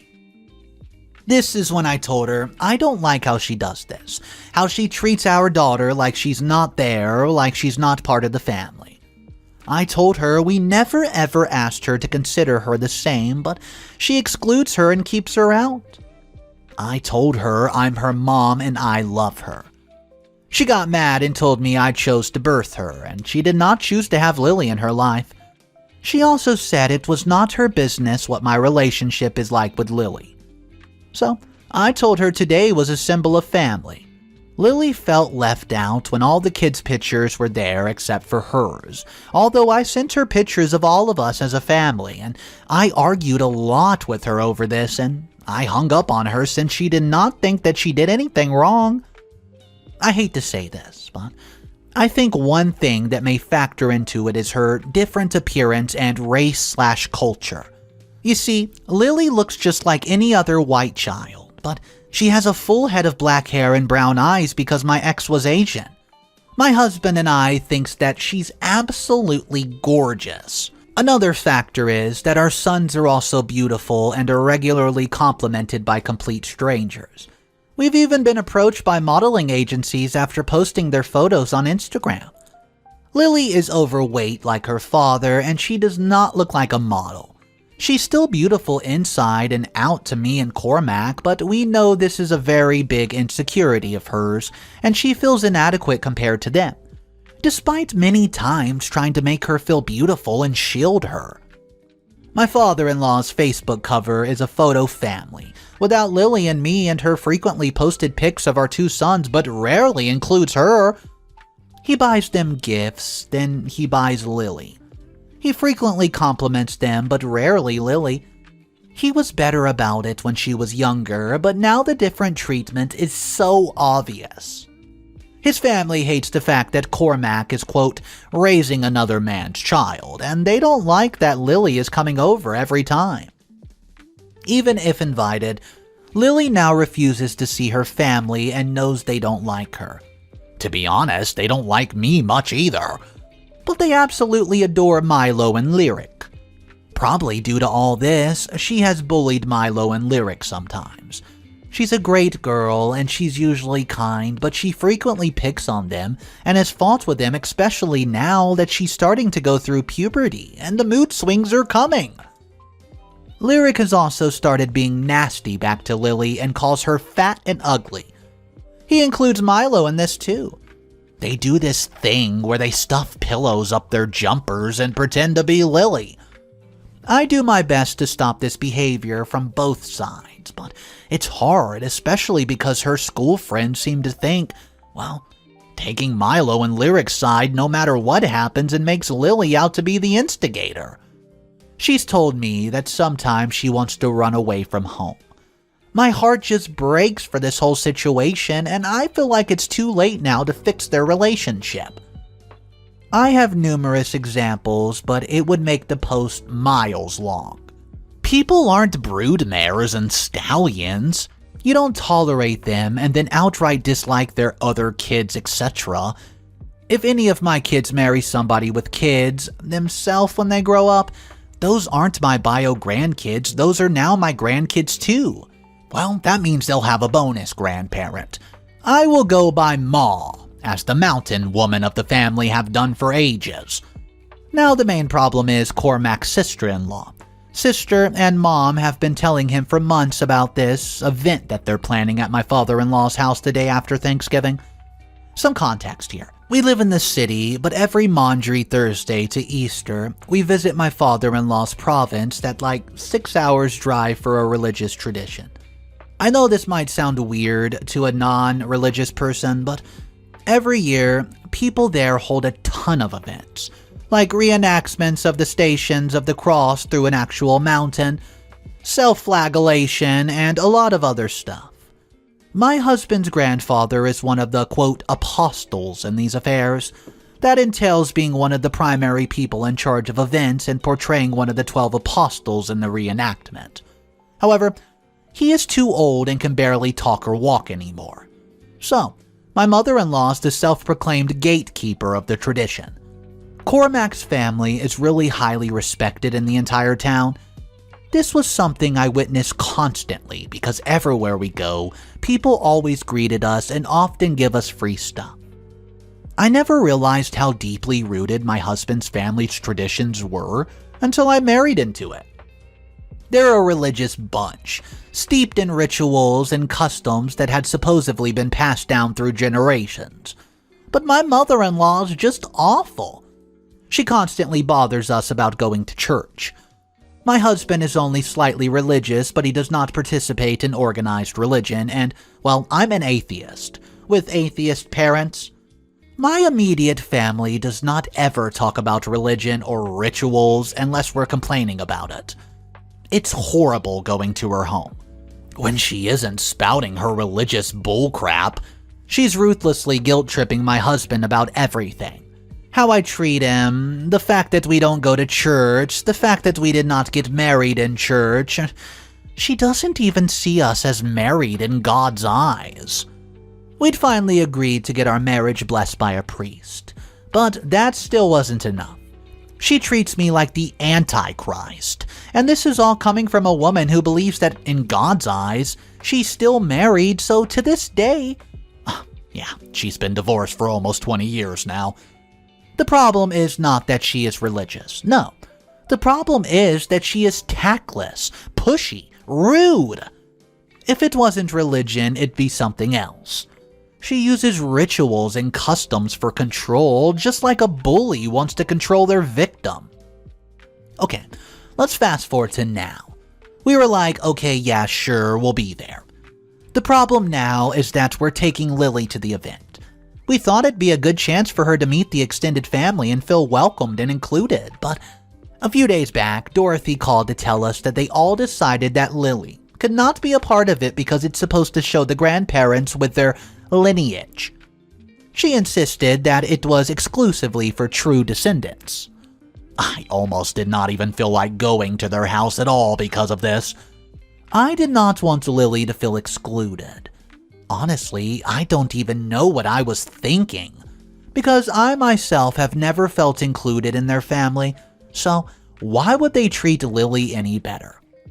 Cormac made a couple of calls to his relatives, and guess what?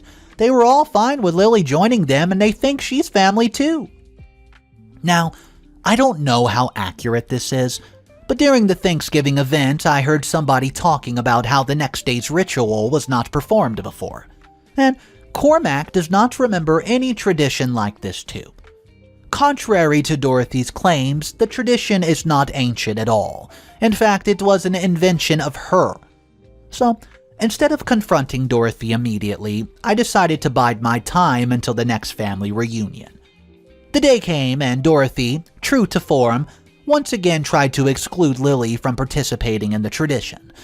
It was at that moment that I finally did it.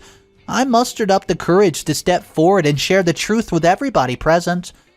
All of the extended family and even some community members, I loudly replied to her, "Why can't our Lily step inside?"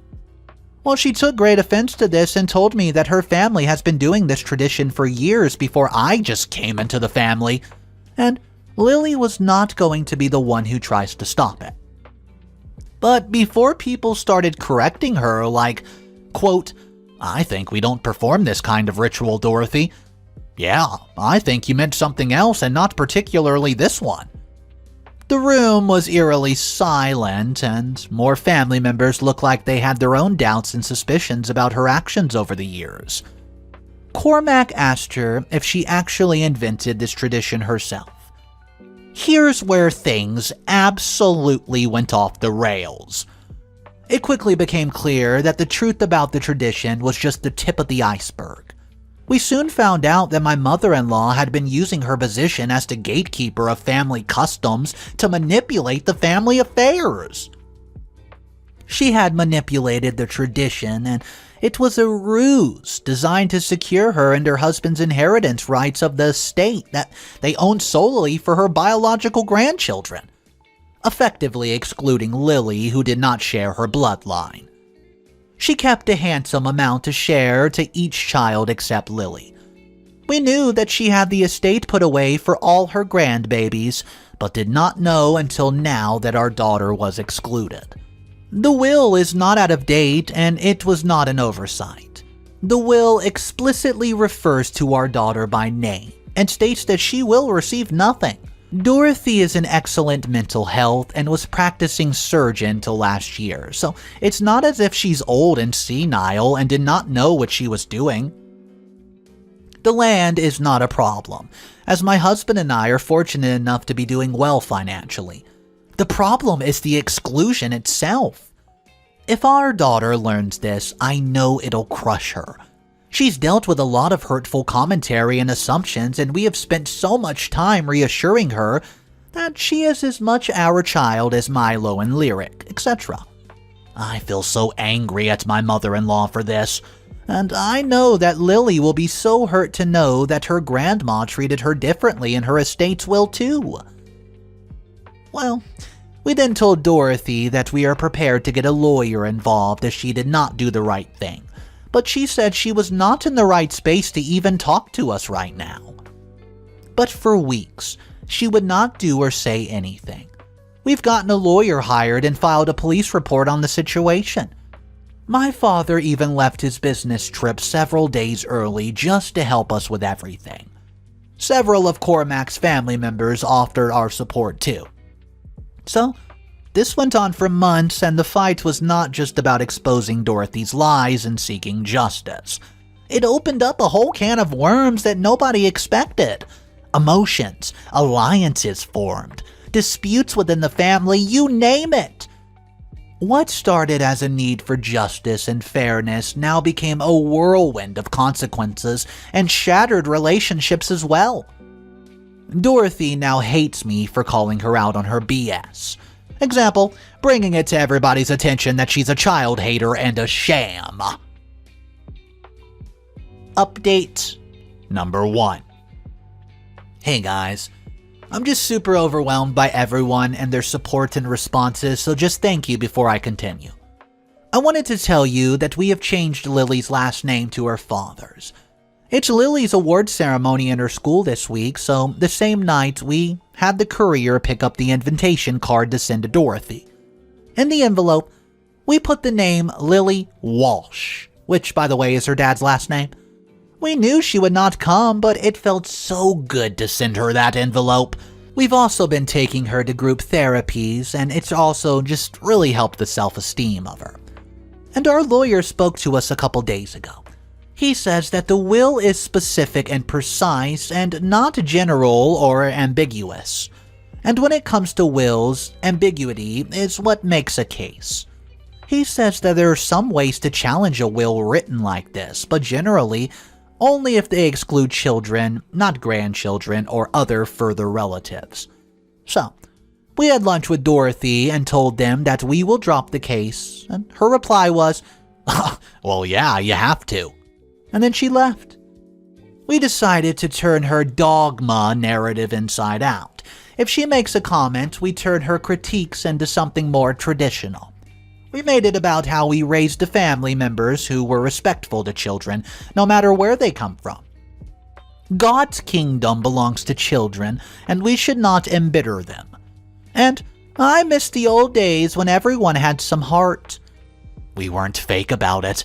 When we were around them, we made it seem like it was coming from a conservative standpoint rather than a progressive one. I promised that she had no clue what to do from the look on her face. She was shocked. We put on the sweetest fuck Southern hospitality that we could. Oh boy, it made her mad like no end. I was like, hey, how's she going to complain about Lily now without sounding psycho? She'll have to say things like, wow, my daughter-in-law is a total jerk. She made Lily's friends with my entire family after I banned her from our family traditions. Now we're nothing but sweet and kind and amiable when she's around. To make her unable to see why she hates us and make her absolutely livid about it. This way, she actually looks more insane. Sometimes we would even make some small bets. Just let it go around about what subject she will bring up the most. Just doing this turns into a game for us both, which automatically makes Dorothy seem more like a joke. We were able to turn her rude, tactless demeanor into nothing but a joke, and the woman is losing all of her power over her son. Update number 2. So, Dorothy's no longer the gatekeeper of the traditions. It seems there was a huge conversation among the elder relatives, and they decided to stop letting her make decisions on the family matters.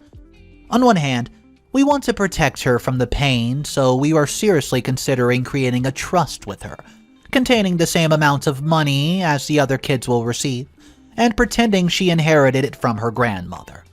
Since the other family members are also shocked by my grandmother's will, I wonder if they too can make a small token contribution, perhaps out of the money left to them by Grandma if they received it, to the trust in order to show the entire family wanted to contribute to rectify Grandma's mistake. Even if each family member just contributed $20, being able to say that the entire family pulled together to make sure that the adopted son knows he is a real member of the family is really important. Obviously, Asking for money from family members is a delicate thing, and the way that it is approached should be carefully planned, but some way of showing that all the aunts and uncles and cousins are on Lily's team will be a really important way of overcoming the pain of knowing what Grandma hated her. So, we know that my husband's siblings would go along with that plan, as they are just as shocked as we are. We could explain it as, Grandma may have left you out, but the rest of your family did not feel the same way, and gave up some of what they are giving so that you can have what have shown to be left for you. Takes the sting out of her grandma being such a jerk, huh? And drives home what the rest of the family thought was wrong. But on the other hand, if she ever looked into information about her, she could potentially find her will and she would learn the truth. More than anything, we know that we would be lying to her about something as fragile as the love of a family member. Even if she would not go looking for the will specifically, her grandma was well known for historic medical spiritual reasons, and I could see her looking to find more about her. I know it's probably just paranoia on my part. I just can't imagine how she would feel if, well, he knew she excluded her and we all lied to her about it. I would hope in the long run she would realize we did it out of love, but that might take some time. Thank you guys so much for all the support with the situation, and I hope to update you guys in the future. Oh yeah, and to the person saying we're gaslighting my mother-in-law, no. She's more than welcome to have a bigger part in our lives, and as soon as we can make it though. One freaking lunch without some kind of attitude from her. Update number 3. Thank you guys for all your kind advice. I will read everything but likely will not respond, so I just want to give you a small update. I was cooking in the kitchen and all of a sudden I hear a loud bang, preceded by crying Lily. When I rushed into the hall, I see Lyric towering over her. "You're not real, all of this is mine." She starts screaming, which was incredibly confusing to say the least. After calming them down, I asked Lyric what he meant. He then revealed that Grandma Dorothy had told him that he was, quote, Mommy and Daddy's real child. This made me so mad. I asked him what else Grandma had told him, and he told me all about how she had been telling him that Lily was not really his sister, and how he should have an extra attention for being extra special. How he's always going to be Grandma's favorite grandson, and so much more. She even told our daughter that her step-grandparents will never really love her because she isn't actually theirs. My husband's going to talk to her tomorrow since he cannot say much with the kids in the room, but I think this time, mother-in-law has crossed a major boundary line and should not be allowed to spend time with them unmonitored anymore. Update number 4. Hey guys, guess what? Cormac blocked Dorothy on everything after sending her a text, detailing her actions and how this was absolutely unacceptable, and how she'd never be seeing her grandkids until they were much older and understood the situation, so they would not be swayed by her words. He also added this. Mother, if I hear one word or see one action regarding real grandchildren or anything that's not 1,000% supportive, it all ends immediately and permanently. You can think of it all you want, I don't care, but one slip to Lily and you're done. And I mean it, just one. I will move continents to remove you from their lives. Don't you test me. Well, then she called my husband right away and cried, and he told her, I love you, Ma, but if you will not respect us, we will be spending very little time with you in the future. Why would I ever want to spend time with anyone who disrespects me, my wife, and my daughter? It's not a religious thing, it's a respect thing. In the hopes that she might realize her doings and come out to meet Lily and us, Cormac sent her a long handwritten text and email, but she has refused to acknowledge any of those attempts. The only time that she responded was she sent an email in all capital letters, right back to him warning him that if he attempts to contact her in any way, she will disown him. Well, this has really saddened my husband and has made me very angry with the way that she's treating him. We recently met at a baby shower, and when she expressed her concern about her son turning like this, Cormac reminded her that one of the 10 Commandments was to, quote, love thy neighbor as thyself. In practical application, meaning to be good to all, and the First Amendment right guarantees us all the freedom to decide for ourselves. And last, that it's a general rule of thumb to, quote, not discuss religion or politics in good company. The last comment hopefully served as a compliment, as in referring to Dorothy as good company. But she could not agree to treat me and Lily with respect. Well then, she blew up at us, calling us unforgiving people who were holding a grudge to punish her. Sister-in-law sides with her, saying that we should not be denying her grandsons because we can't let go of the past. She does not understand that we are not punishing her by keeping the kids away but protecting them. My husband replied, would you be the one willing to re-slice the pie to include my daughter? She muttered to sister-in-law and left, and that night, she called my husband and told him the will is now changed. Lily's included along with the other kids and asked to check with the lawyer further. We rejected her heartless statement and we told her we don't want a single penny from such a hate-filled person, and had asked Dorothy not to visit our sons anymore as it will affect our daughter. Even before my husband spoke to Dorothy, we'd already talked to a lawyer who deals with money, and he said that he can set it up so that we can deposit the amount the trusts are worth now, and it'll accrue additional money at the same rate so our daughter will never know the difference.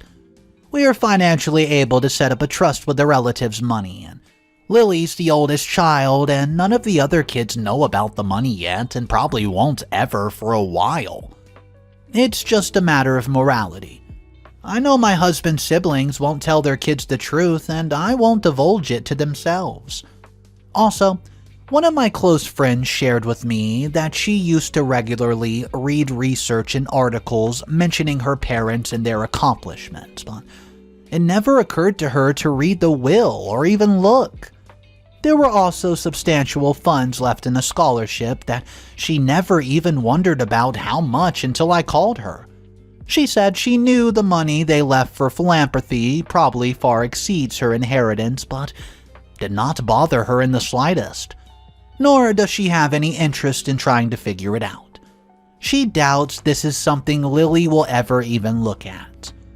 Me and Cormac agree with her. We want Lily to be happy, and if hiding the truth makes her happy, so be it. Story 5. I'm mourning. Sorry if I don't introduce myself well. It's just that when you lose someone important in your life, maybe the most important person in it, a lot of things seem to stop making sense. I'll tell you a little more about myself. I've lived with my parents all my life. My parents and my older sister Emma, whom I like to call the devil. I say that because she's just is older. Has lived her whole life believing she's the best being in the world, and that she must be number one in everything. When we were little, she got the best science project in school at the time, and I did it as well during my year, but guess which of the two projects is still sitting on the fridge to brag about? I've always come in second place. And I'm thankful that at least I don't have a younger sister, because I can't imagine being the middle child, neglected, unnoticed. Although my experience is no better. Emma was always given new, pretty clothing, according to what she wanted, but me, well, I was given her leftover clothing when she started to outgrow them. I had to mold myself to her style all my life, even though I did not like such bright clothing. Even when my breast started to grow a few sizes bigger than Emma's, I was forced to wear her bras. So I spent much of my adolescence with chest pain. My parents praised and spoiled her too much. They exposed her to the world as their best creation, and me. They even confused my name with hers, calling me Emma from time to time. Something that has transcended through the family. They don't know how awkward it is to have your relatives get your name wrong. and then pretend it didn't even happen. Well, everyone in the family was like that except one, my grandfather. Grandpa was an angel, the kindest and most tender person I've ever met. He's one of the few people who truly loved me in my life, for as long as I can remember. Every time we visit him, that is, several times in my childhood since he lived relatively close by, he would get excited and welcome us both with a hug. Do you want to know why I liked him so much? Because he didn't let himself be manipulated by Emma, and I knew that long before I could even read. When we were little girls, I estimated I was about 4 or 5 years old. He welcomed us into his home and bent down to hug us. While Emma was quick and hugged him first, she wanted to stay glued to him to shower him with kisses and make conversation, so he would not say hello to me. And my grandfather, best of the best, said, "Give me a second, honey. I have to say hello to your little sister, too." And not only did he hug me, he took me in his arms and lifted me in the air, almost touching the ceiling and filling me with laughter. That's one of the most fondest memories, because Emma ended up crying that day, saying she did not want to play with Grandpa. It was one of those times when I could be the center of attention. I understood he would not let himself be manipulated by third parties to stop loving his little granddaughter. And so, it was like that for the rest of our lives. Whenever we visited him, he was thrilled to see me, and we would talk for hours at a time. I remember that on one occasion I fought with my mother and decided to leave the house, going to Grandpa's, who not only welcomed me with open doors, but also talked to my mother, advocating for me and making her understand that she was the one who was in bad shape. From that moment on, I knew that this man was my refugee, my best friend, and my greatest ally. Of course, I had my friends in and out of class, but whenever something happened, I always went to Grandpa, because he was all ears for whatever I had to tell him. He always greeted me with hot cocoa with marshmallows, putting a little more in it than Emma's cup. She resented visiting him for not being the center of attention all the time, and I felt bad because Grandpa treated her just well. Maybe not as well as me, but enough to express affection for her. And so, it went for 28 long years until everything began to fall apart when Grandpa became ill. It was very brief, and where cancer began to burn a hole near his shoulder, consuming almost all of his energy, and I visit him from time to time. Ironically, I was one of the least likely to visit him in the family, as I didn't have the stomach to bear seeing him in that condition. Everybody would tell me to go visit him, but even he would tell me, "Don't worry, baby. You go on with your things. I'll be fine for tomorrow." Teardrops came by just remembering him. Well, he passed away on a Friday, right after my workday, and we went to the hospital in tears. Emma was there already, and she was one of the few who was able to talk to him in his last moments. That made me a little upset at first, but now a week later, well, I don't seem to mind as much. My grandfather was a good man, and a better person than his granddaughter. He always supported me in everything more than my parents, and we're close to a will reading scheduled for tomorrow. I plan to start a nice project in his honor, but first I have to do a lot of research on the subject. Besides waiting for tomorrow's news, and my grandfather was a pretty thrifty person, so as bad as it sounds to say, I may get a generous inheritance for myself. Although I would not mind sharing it with Emma, I really would not mind anything at this point. I'd give anything, all my savings or dreams, just to be able to have another afternoon of hot chocolate with my old man. I still miss you, Grandpa. Update number 1. There are many injustices in this world, but I doubt very much of that you readers will ever go through one as huge as mine. I've just arrived at the distribution of my grandfather's estate, and I feel that the man I knew for a lifetime was a complete stranger. Do you know what happened? According to his will, he left equal shares of a small but not very modest fortune he had to his 2 granddaughters. Actually, the assets were passed on to be sold and the money given to us. And while it started as something equitable, half to Emma and half to me, my parents insisted to give most of it to Emma, around 90%. She's been talking about some new business venture that'll increase our earnings. I don't know much about it, but it's beyond unfair that I'm forced to give away almost my entire part of inheritance. It's basically a violation of Grandpa's last will, for goodness sake. At first it seemed illogical, but Emma explained that during Grandpa's last days, she told him about that new business that she had in mind that would guarantee to double her investment in just a few days. And by the end of the year, well, could well be considered the 7-figure sum. Weird thing, he agreed. As she said this, my parents got excited and their eyes sparkled with such a juicy idea. But I thought something was wrong. I mean, those kinds of things are very delicate changes, which I don't think I can be made at the last minute. The lawyer told us that if there was at least one eyewitness who could corroborate Emma's words, they can take it into consideration. Passing over my head. The worst part is that there was a witness, a nurse. A girl named Sora was in charge of taking care of my grandfather during this whole process. They developed a beautiful friendship together with Emma, and that's something that hurts me too much, for not having been part of it. I was too sad to go and visit him, and at this point I cannot be blamed. Anyways, this girl Sora claimed that my grandfather said that so Emma could have almost 90% of the investment.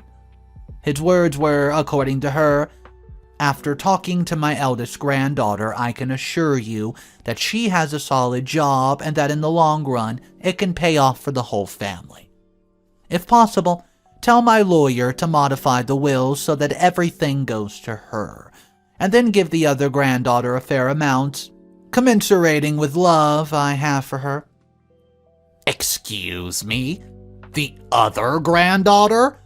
And what kind of phrase is, "the amount corresponding to the love I have for her"? You'll excuse me, but that sounds like anyone but my grandpa.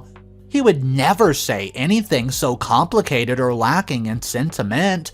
Still, I rely on the fact that there's no changes allowed to the will post-mortem just because of a few words. And that's when things got complicated. You see, my parents, those two people who were supposed to look after me, talked to Emma and discussed the possibility of filing a lawsuit against me in order to give the majority of the money to her. In a few days, there will be a division of assets, and I decided to talk to my parents one last time. However, I did not count on the fact that they were the most manipulable people in the world, and had fallen for my sister's trickery.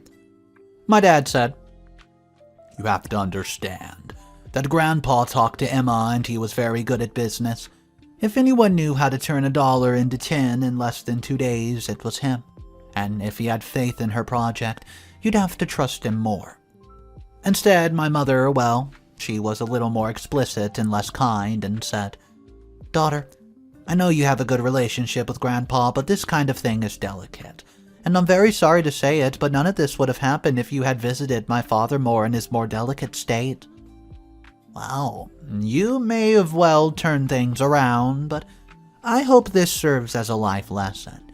Nevertheless, your sister looks like she knows what she's doing, and having Grandpa's blessing, we're guaranteed success. Ultimately, I could not convince my parents, and at this point, I began to feel hatred and loathing for them. The worst part is that I had lost the most important person in my life, and I no longer had support to get me through. It's like I was truly alone in the world. I had not spoken to Emma or the nurse since, although I tried to at the time. I asked her why she was doing this, and she pretended to be oblivious. She only commented the same as my parents, that if it bothered me so much, at least I could have the delicacy to be with him in his last moments, but who can blame me for avoiding that pain? They're basically telling me that I should have suffered to move forward with the project. Well, if that's the case, I'm sorry, but I'd rather be out $1 than have to see the old man suffer. Update number 2, 2 weeks later. Hey guys, so it's been 2 weeks since, well, the division of the assets, and Emma's already done her thing. She started a venture that has my parents and the rest of the family in love, although I don't quite understand it.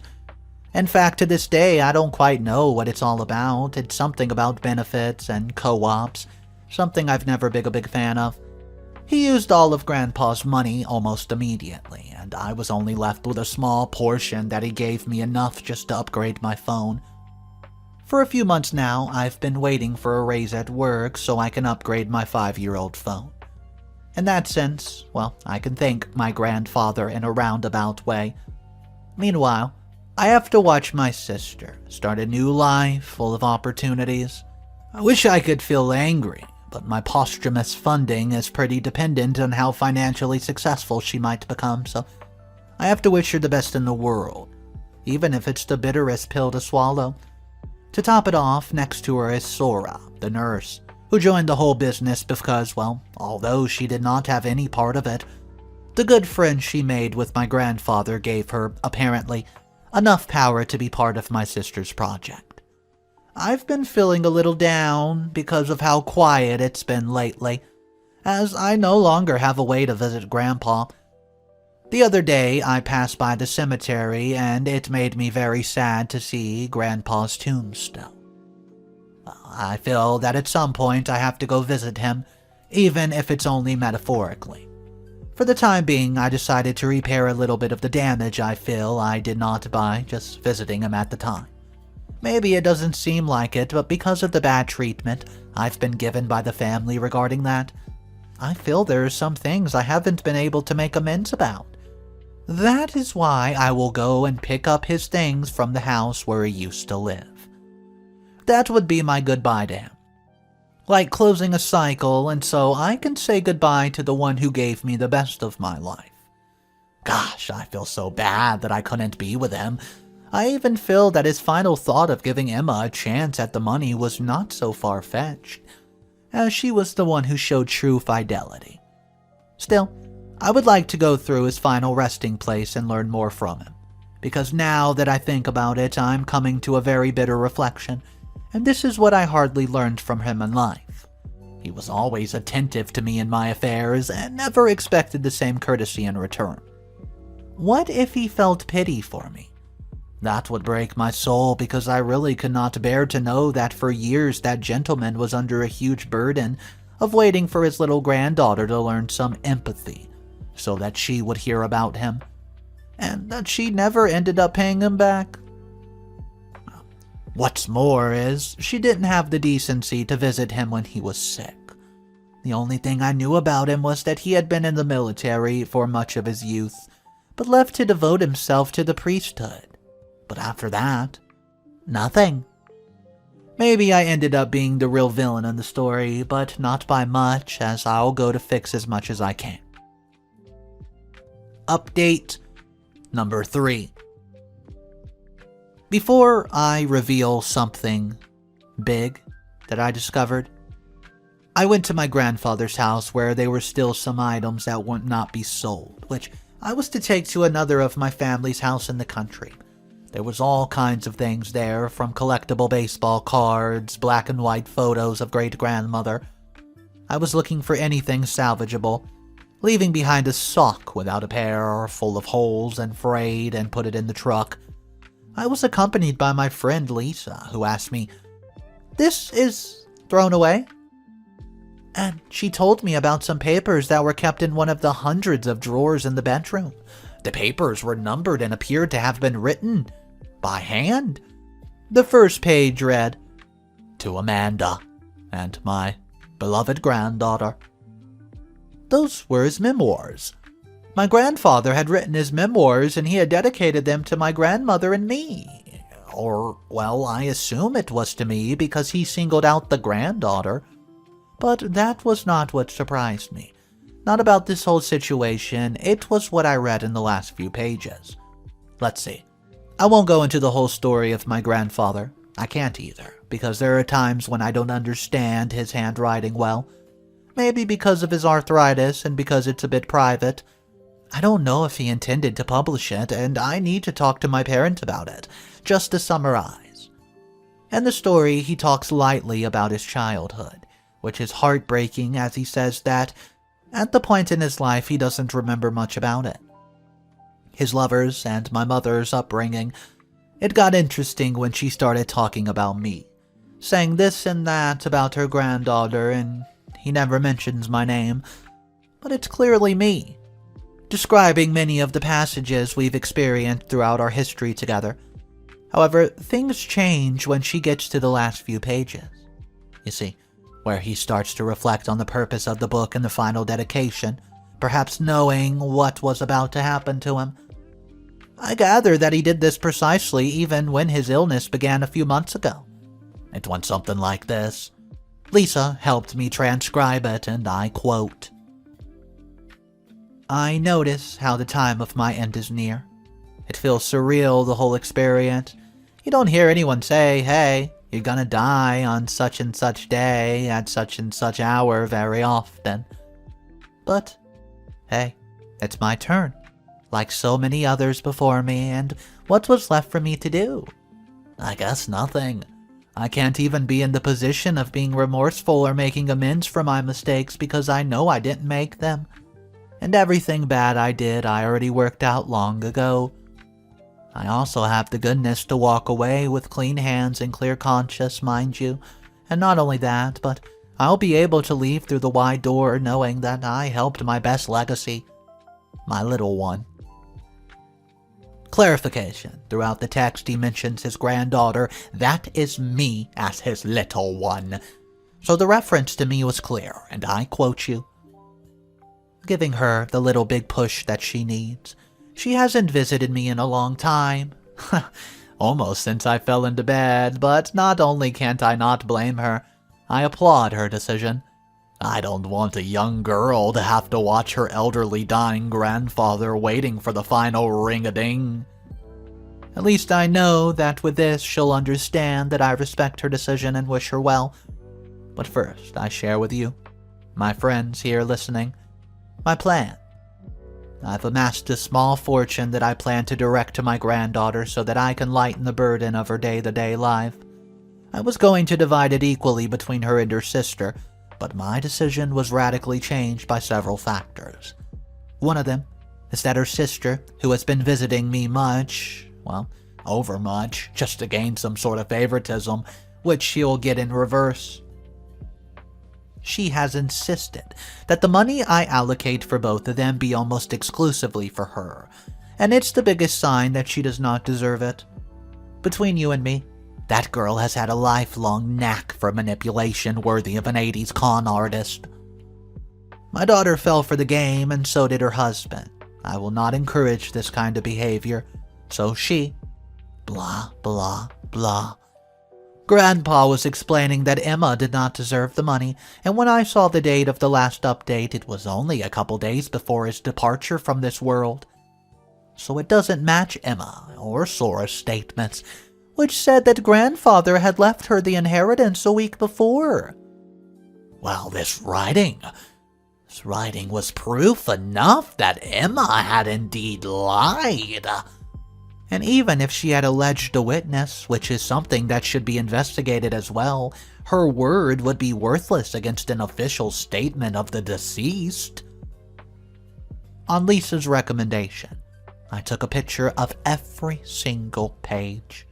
My phone's bursting at the seams because there were almost 200 pages, but it's better to make sure before something else happens. The next thing is to seek assistance from the lawyers so they can help us gather more information so I can get what I deserve. I know this situation feels horrible, as it is putting me against my sister for basically money, but I see it more in a sense of not tarnishing my grandfather's last will and doing him justice where justice is due. Update number 4. Have you ever had that feeling? Guys, have you ever had that feeling that there's no way this could ever happen to you? Well, I have. And I feel that I caused a greater evil to my family by seeking justice. I was researching my grandfather's case where the inheritance he was to leave would be divided equally, but then taking most of it to me at the risk of angering my sister Emma, which it did. but with the help of my grandfather's direct text messages, the lawyers and I were able to have enough basis to formally ask Emma for an explanation. She dodged the issues and all at once played the victim, claiming more that it was a family matter, rather than saying that she was true. She kept harping on the nurse issue, but the letters I showed pointed to the contrary. My parents, strangely enough, sided with Emma, knowing that I had the upper hand, and my mother was even able to confirm my grandfather's handwriting on the text, as if to corroborate that it was legitimate. It escalated to the one point where Emma decided to sue for defamation. When I saw the notice, oh boy, I was shocked, as she was now actively fighting for the money. That's when I decided to let the war begin. But it's worse for her, as after a few sessions, the jury decided to appeal in my favor, and not only that, but they agreed with my counterclaim, and that's right, I decided to countersue her for certain, rather capital things. Turns out that, as a part of my grandfather's investigation, my lawyer told me to look for whereabouts of the money Emma's used, in case she had to replace it, so Lisa and I set about it. It turns out that, well, Emmy, the money she used was only to fund some sort of Ponzi schemes, in which she was including more and more people. When I found out, I was upset. I did not hesitate to tell my parents, who indirectly had been part of the scheme, in which Emma had told them to participate, making them believe that they would triple their income by the end of the year. She had the evidence of not only that, but some witnesses, as she had already started the seasons of deceptions coming to light, with several people claiming not to see results in Emma's promises. Ponzi schemes are quite delicate, so move one card and the whole house collapses. I used this to my advantage in meetings. Where the judges heard about this, he was outraged as well, both for misusing my grandfather's illegitimate money and for being part of a Ponzi scheme years before. Well, I later learned. What a happy coincidence. This upset the whole family, as Emma was filing criminal charges for class fraud. I'd say the craziest part of the matter is that she was sure that everything was legitimate, and that my grandfather has indeed said, for the alteration of the will relying on the testimony of the nurse. Here's the truth, though. Sora is very passive in front of the whole situation, moving just when Emma tells her. This worries me a little, if I'm honest, because I feel that something strange is going on between the two of them. And to top it all off, the family is even more divided. So much so that even my great-uncles and aunts, whom I haven't seen in years, are on my side. Unlike my parents, who take very dim views of this countersuit against sister, even though she's the one who started the whole thing. I even sound like those old sibling fights with the quote, "she started it," "no, she started it" thing. This has escalated to the point where a friend of mine told me that it could be in the newspapers, which I would not want, as it would be publicly humiliating my sister. Update number 5. This is the final update posted by OP. Hey guys, here's an update. I mean, the conclusion of the story is quite satisfactory, or at least I think so, because it was taken to an extreme that almost broke the family. In the end, Emma was brought to justice because of her deception. It fell apart thanks to the person who helped her from the beginning, Sora.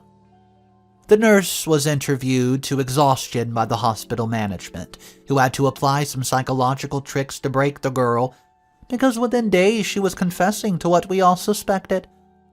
Oh, Emma. Emma visited grandfather, it's true, and on a few occasions I saw them together calmly, without discussing something about money.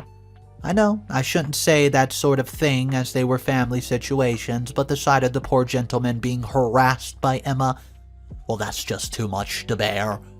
However, when the practice of arguing was transcending, Emma began to talk to me about a new project she was considering creating, a venture of sorts, that I was assured I could have a success in the recent future. I guess it was the same stale scheme she kept promoting to others. Only with me, it was different. She said, and I quote you, she told me about her grandfather's situation, and in tears she explained how all her life she had been treated badly by him, even though she was the one to go see him and cared about him every day. Well, I admit that she did not talk about her sister, but she told me that she would receive most of the inheritance that, well, he would be willing to distribute them and share. In itself, the girl explained, oh Sora, how Emma seduced her into failing at the game, falling right into her trap, even asking her to lie in the modification of the will, something that could be considered illegal. Sora felt bad from the first moment and thought that was the profits from the new business. She'd get over it, but it was quite the opposite because she started with remorseful events. According to her, it was eating her up for days. When she confessed and told this to Emma, things did not go well. Emma got angry, very angry, insulting Sora and telling her that she would rot in prison for having betrayed her. Unfortunately, as a result of the whole situation, Sora would end up paying a sentence as well. Although, it might as well been a house arrest due to her good record inside the hospital. It was a bitter outcome for the girl, but she brought it upon herself for having fallen into my sister's games. The family's devastated, because now everybody's looking down on my parents, the ones who allowed Emma to do everything. Why do I say this story is so satisfying, though? Because the other day, see, I was talking to my aunt and uncle, and they told me they scolded my parents for all the spoiling that they gave. Well, all that spoiling for Emma throughout the years, praising me for keeping my composure and respect for my grandfather.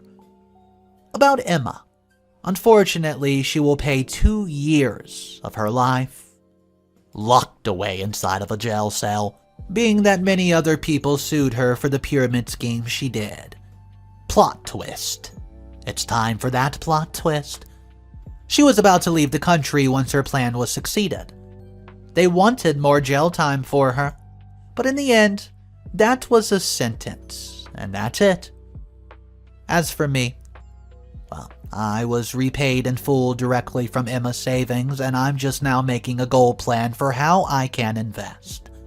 The last thing I knew about her was not quite too gentle for me. She now has this resentment against me for, quote, always having Grandpa's attention. Excuse me? She's the one who had the world in the palm of her hand, and being jealous of my one happy corner is too despicable for her. I sometimes go to my grandfather's grave just to visit him. I've only done it twice so far, but it's felt quite liberating. I don't know about talking to him. I may feel strange doing it, but one way or another we communicate, and I tell him he doesn't have to worry about anything anymore. I'm talking to my aunt and uncle about whether to have Grandpa's texts edited. My parents aren't part of that conversation. In fact, they no longer have a say in my family decision. I would love to hear from my mother to be included in the project, only for me to tell her that she must have thought of that when she supported Emma and her shenanigans. Great comeback. That way, we would honor his legacy and show it to the world. He always loved me, and I know he did until the last of his days, and until my time comes. Every day I will thank him for being my anchor, my support, my best friend. Story 6th. My husband Robert and I got married 9 years ago, after dating for 2 years. See, we both live in a relatively small town. I used to tell people that we have a storybook romance. We care for each other, talked endlessly, had great romance, great friends, and traveled a lot. For the last several years, I supported him while he went through law school, and finally, after landed his dream job, I could relax a bit. Flash forward 1 year, and he's not loving his job at all. Of course, big law is a lot of work, and he's already burnt out of it. He eventually decided to take some time off and soul search about his next career move. During this time, he decided to take a week away in Madrid, just to clear his mind a bit. Well, When he got home, he was acting strangely and was very distant. When I confronted him about it the next day, he admitted that he fell in love with someone else in Madrid. And when I asked him to stop talking to this person, he refused. He would not stop talking to a person that he only knew for 7 days, to preserve his marriage with somebody that he has loved unconditionally for 9 years. But at this point, I was already in the most vulnerable state. My binder of medical bills was 3 inches thick. From my first pregnancy to the day of our firstborn coming home from the NICU. With that in mind, I just accepted it at a blanket reason for everything each time. He would reopen that wound about how expensive it was for all that, how it's going to be more expensive the next time. Robert and I struggled with fertility issues for years. We then started a new method, IVF, and hopes to get at least 1 child together. Note that I saved for the majority of treatment while my husband only paid $2,000 to $3,000. We saved up for another round after a huge disappointment and heartbreak from failing the first time. Well, that's just how it goes. This time I'd put all the money, including my family's, and my husband did not even pay a cent. When our daughter was born, he didn't even care to visit the baby. I also had to pay out of pocket and was out of money, so I asked him if he could drop me off some dinner or order me some delivery. I did not ask him to contribute to paying for the hospital. He sounded really annoyed on the phone, claimed he did not have the money and he was out with his cousin at the bar in the burbs and won't be home tonight. Told me that I can eat whatever I have at home. Well, I was pretty much out of food, so ramen or canned soup it was. He did not even care that I had a major medical procedure and can't even afford food. I just wanted a comforting takeout meal to help with feeling like utter crap, and he could not even do that for me. I'm at the worst at picking men. I hate him, and I hate myself for not choosing a better partner. Well, I soon found out that he even secretly pulled out $7,000. We had $11,000 in total, and I was completely and utterly shocked. I confronted him, and he casually reminded me on how many times his best friend complained about his, quote, old junk car, and he decided to lend him $7,000 to buy a decent car. His argument was that his friend would have done the same for him. I was beyond livid. I asked if he really thought that was okay, and he said that I should not worry and guarantee that his friend will pay us back in time. I lost it on him, and immediately demanded his friend send the money back and threatened police involvement in case he refused. Well, his friend immediately returned the money but told my husband about the police thing, and my husband came home and yelled at me, calling me unhinged and selfish. I told him I saved up some of this money for his treatment, while he contributed nothing, even though we were in this together. He, quote, corrected me, saying I'm the one with the problem and he thought it was only fair that I, quote, make up for it by paying for the IVF myself. This hurt so badly and I couldn't even argue anymore. He went to stay with his friend while constantly shaming me for how I treated them both, and for the police involvement like they stole from me or something. I went home to my parents for a week, and while on our laptop I found journal entries intended for his therapist that he'd written while on vacation in Madrid about these affairs that he's been having. He also wrote about how he has never felt passion with me, and how he doesn't think our love is even compatible.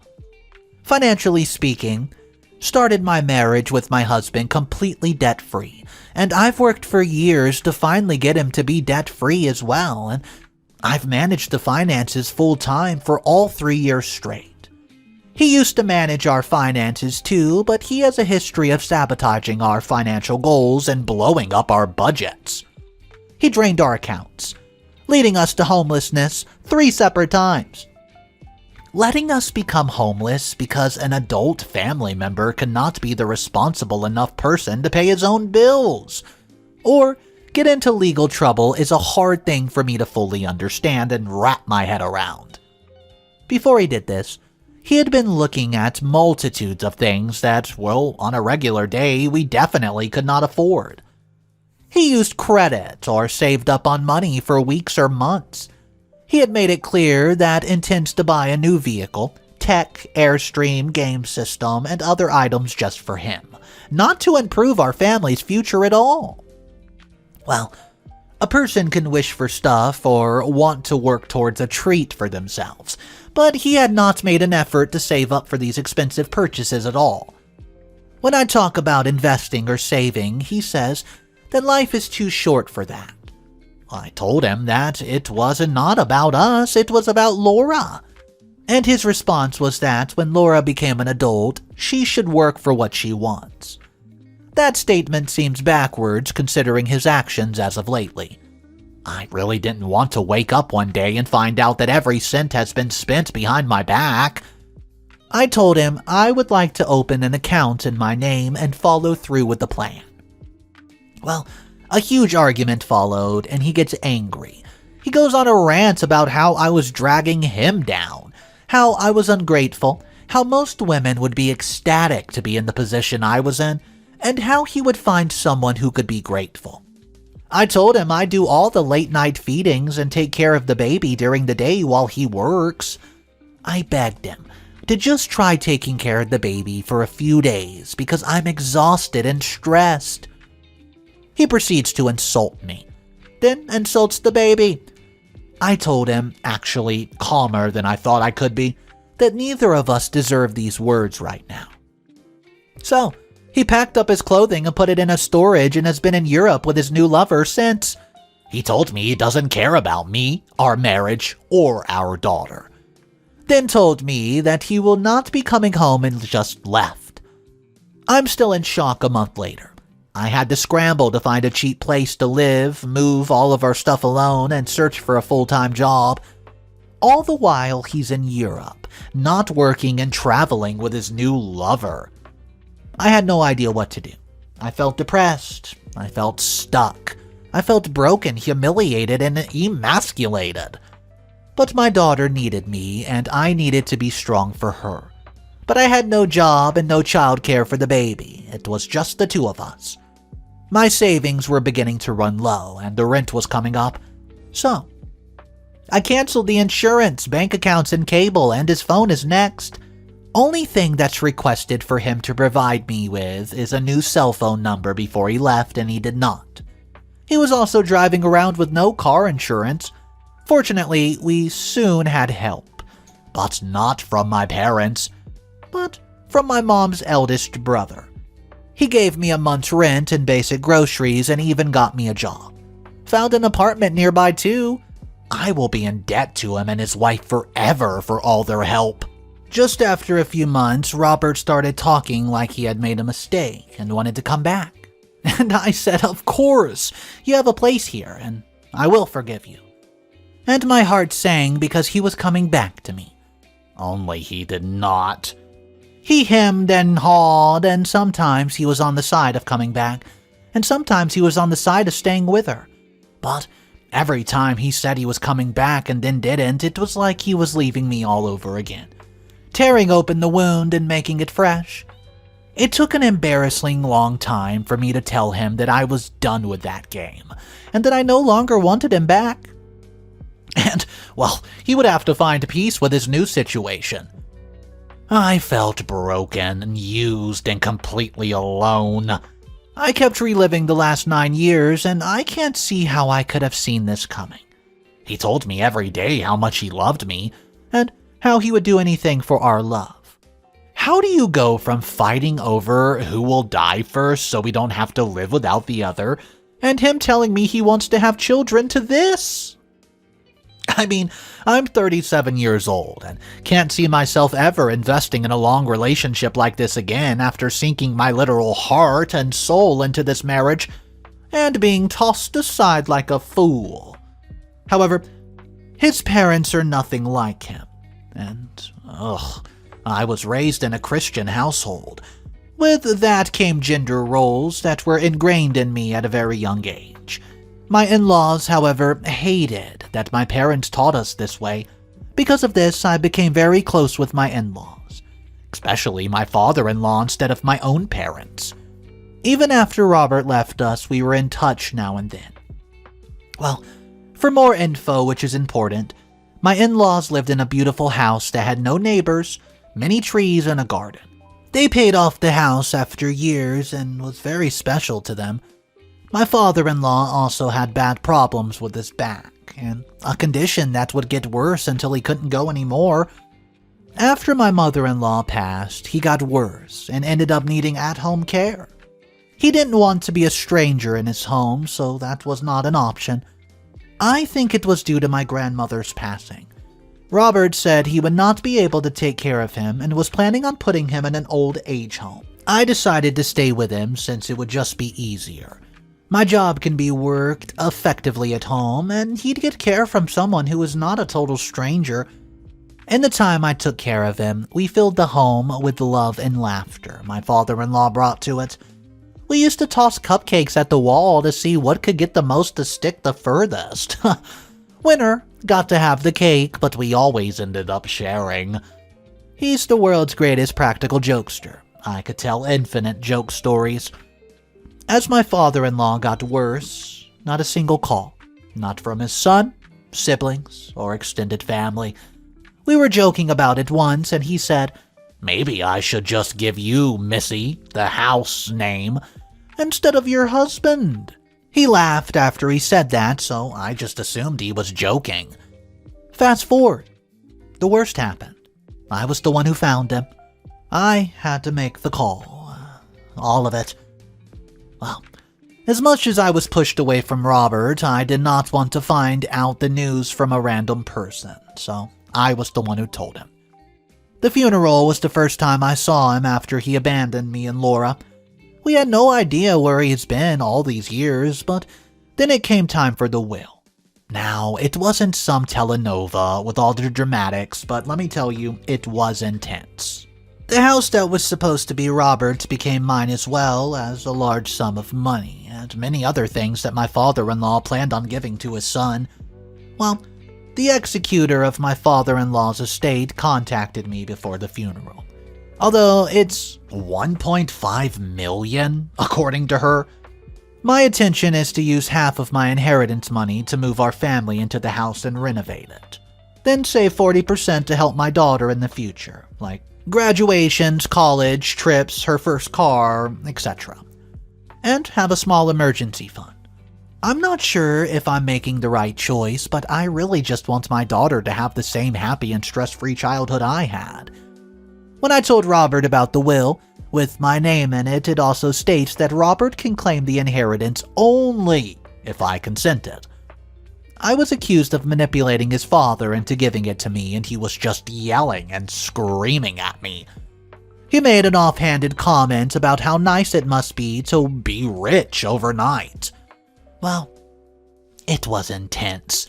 For a second before some gentleman told him to show me some respect.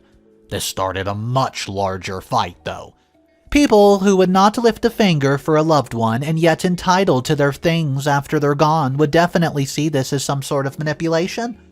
Well, not because it is, but because it fits their narrative. I was the one who cried and held my father-in-law's hand as he died, who told him how much he was loved in the hours leading up to the moment, who had cleaned him up after he passed, helped put him on the funeral home stretcher, chose the outfit that he'd be buried in, and walked next to him for honor guard as he left our house for the last time. I loved him. My co-workers loved him, and his son was just so callous. He abandoned his wife and daughter and even neglected his own father's needs for decades. Robert's been since making snide remarks about how I took advantage of his dad's sickness by stealing his inheritance. Every time he makes this type of snide remark, it really sets me off, and we get into an argument about the will and other things. For some reason, he has this idea that he should be getting the money. He says that it doesn't matter if his dad was emotionally weak, but he deserves his father's money. The next morning, he told me he wants me to sell my inheritance, so he can make some non-vital house repairs and possibly go on a vacation to get distracted from the sorrow. Well, I laughed. more out of anger than anything else, and told him that he had no right to suggest how to make the use of the inheritance that my father-in-law left when he refused to even visit him when he was sick. I got a call from his aunt, who was extremely angry. She called me irrational and told me that since I am not his blood relation, I have no right to receive property or money from him, and that the inheritance gives Robert the opportunity to return some of the money he spent on me and Laura. What the?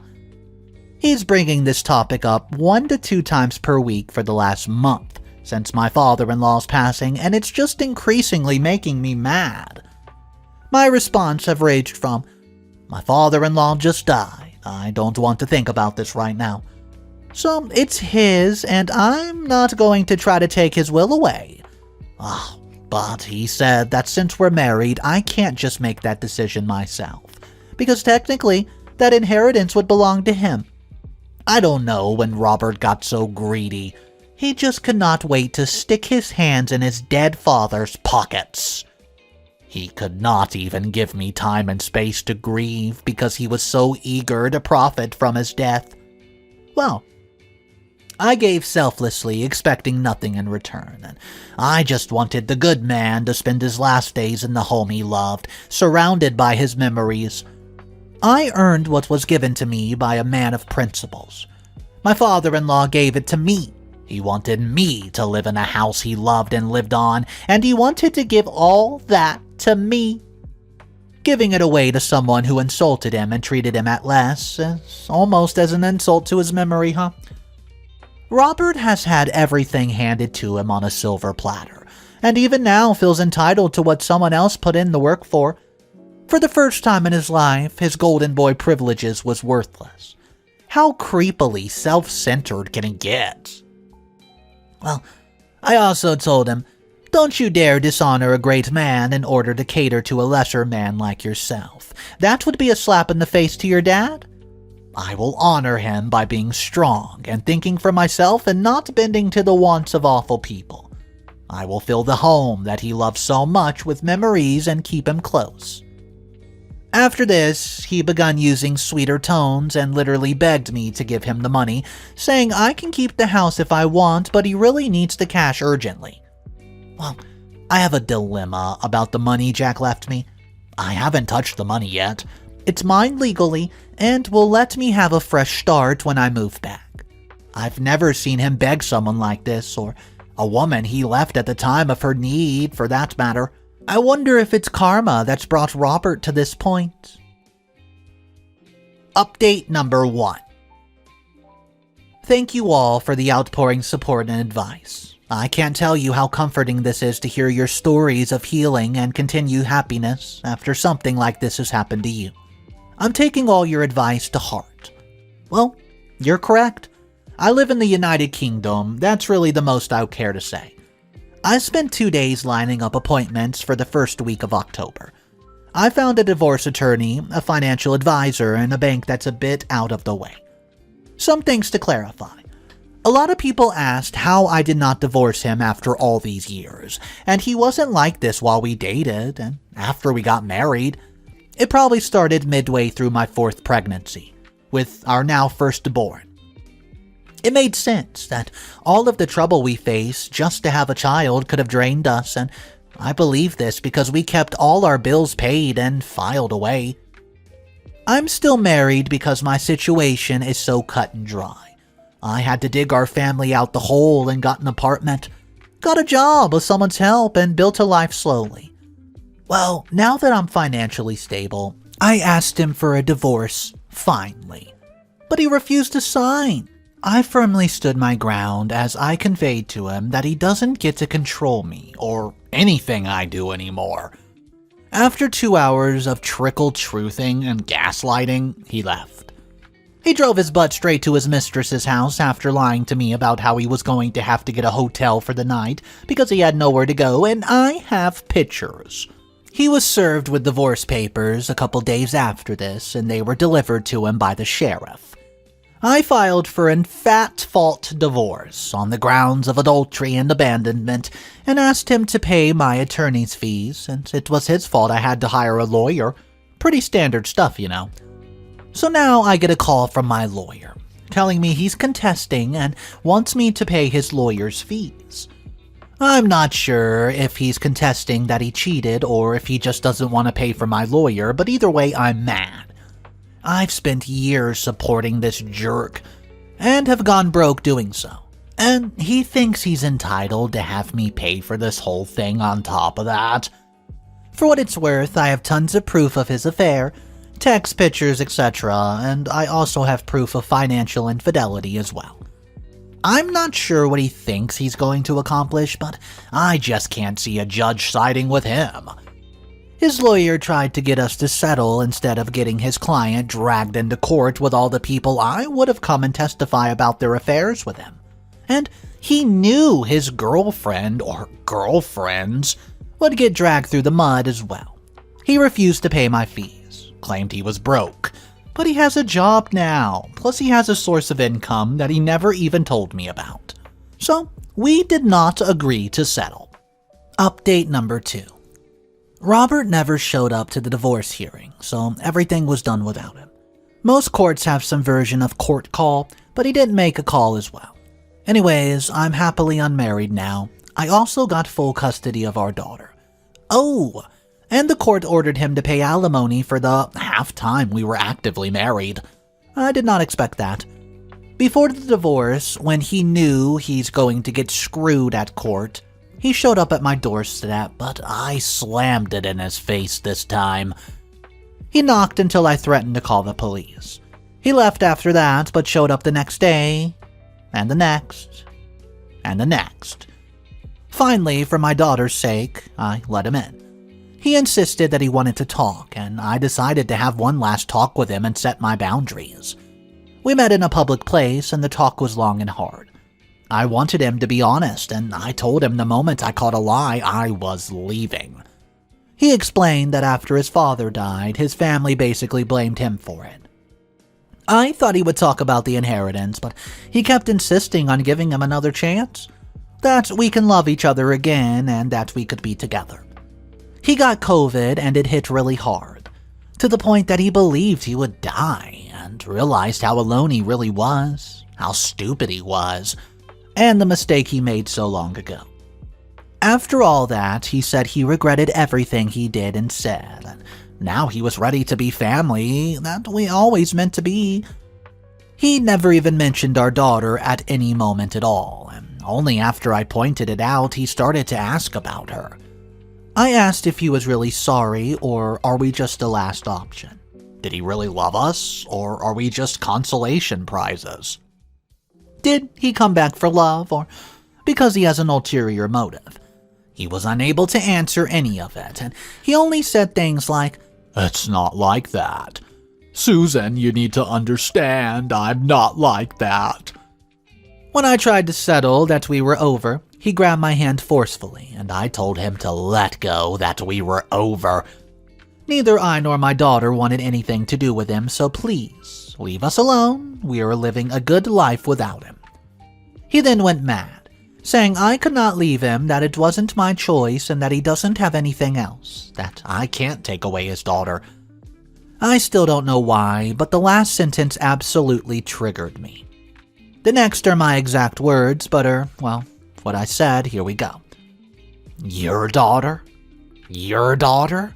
You're not her father. You only gave your sperm to her. You're not a real father.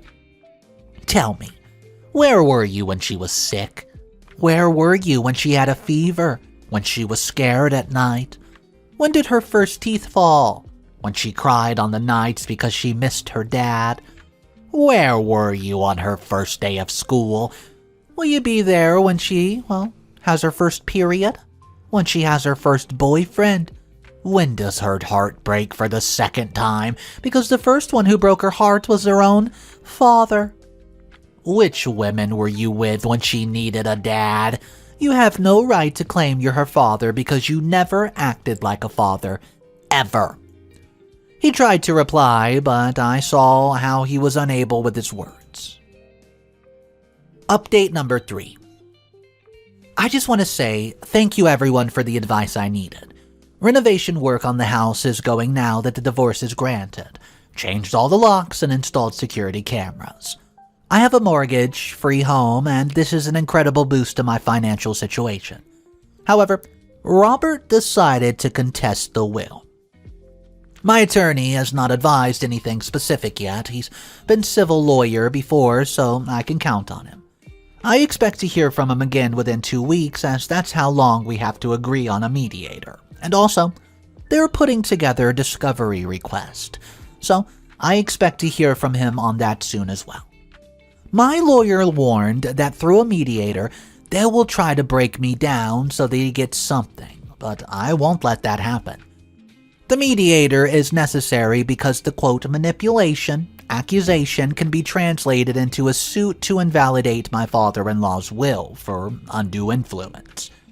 People leaving valuable assets to the primary caregiver who would not otherwise inherit them can raise some red flags with the court system, who don't know the detailed situation. So, they have a decent chance of overturning the will. Robert has also informed my family that he wants to get back together, and they'd started putting pressure on me to accept. My parents and siblings have texted me saying they know how much he loves me, how he regretted ever hurting me, and how Laura deserved the chance to have a proper family.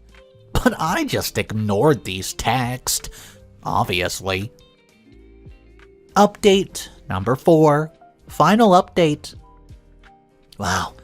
Sorry everyone for not updating for a very long time. I'm going to try to keep this short. During the mediation, Robert's lawyer played on my emotions and tried to get me to think about the times, other than he was cheating on me and abandoning his entire family. I did not let him play that game and held fast and stayed strong.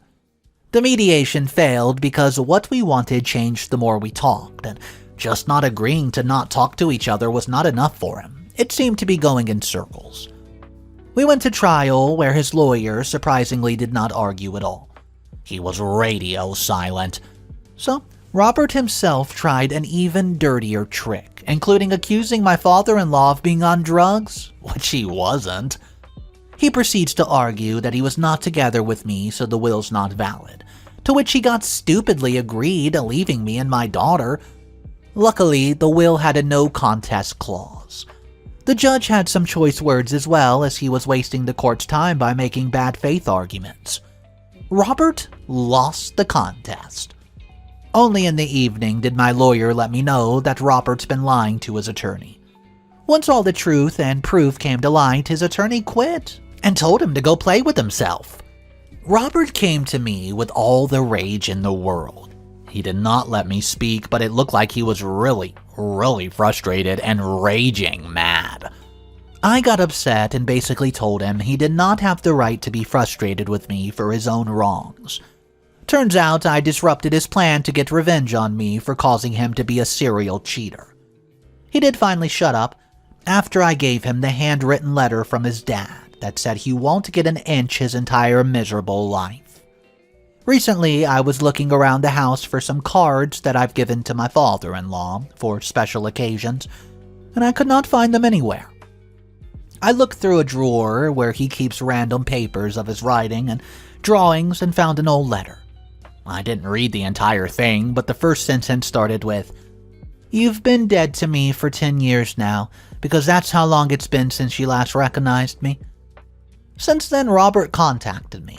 I do feel fortunate that my daughter was too young to remember my divorce and all the bitter things that came with it. I'm hoping to give her the best in the world with the help of her lovely grandfather's inheritance. Story 7th. I know I might be a bit too young for this platform, but I need a place where I could vent and take out my frustrations because wow, some people are truly evil and beyond greedy. Anyways, this is a throwaway account, so it definitely cannot be linked back to me, especially because I know not everyone will agree with my actions. This is a bit lengthy, but I promise it's worth it.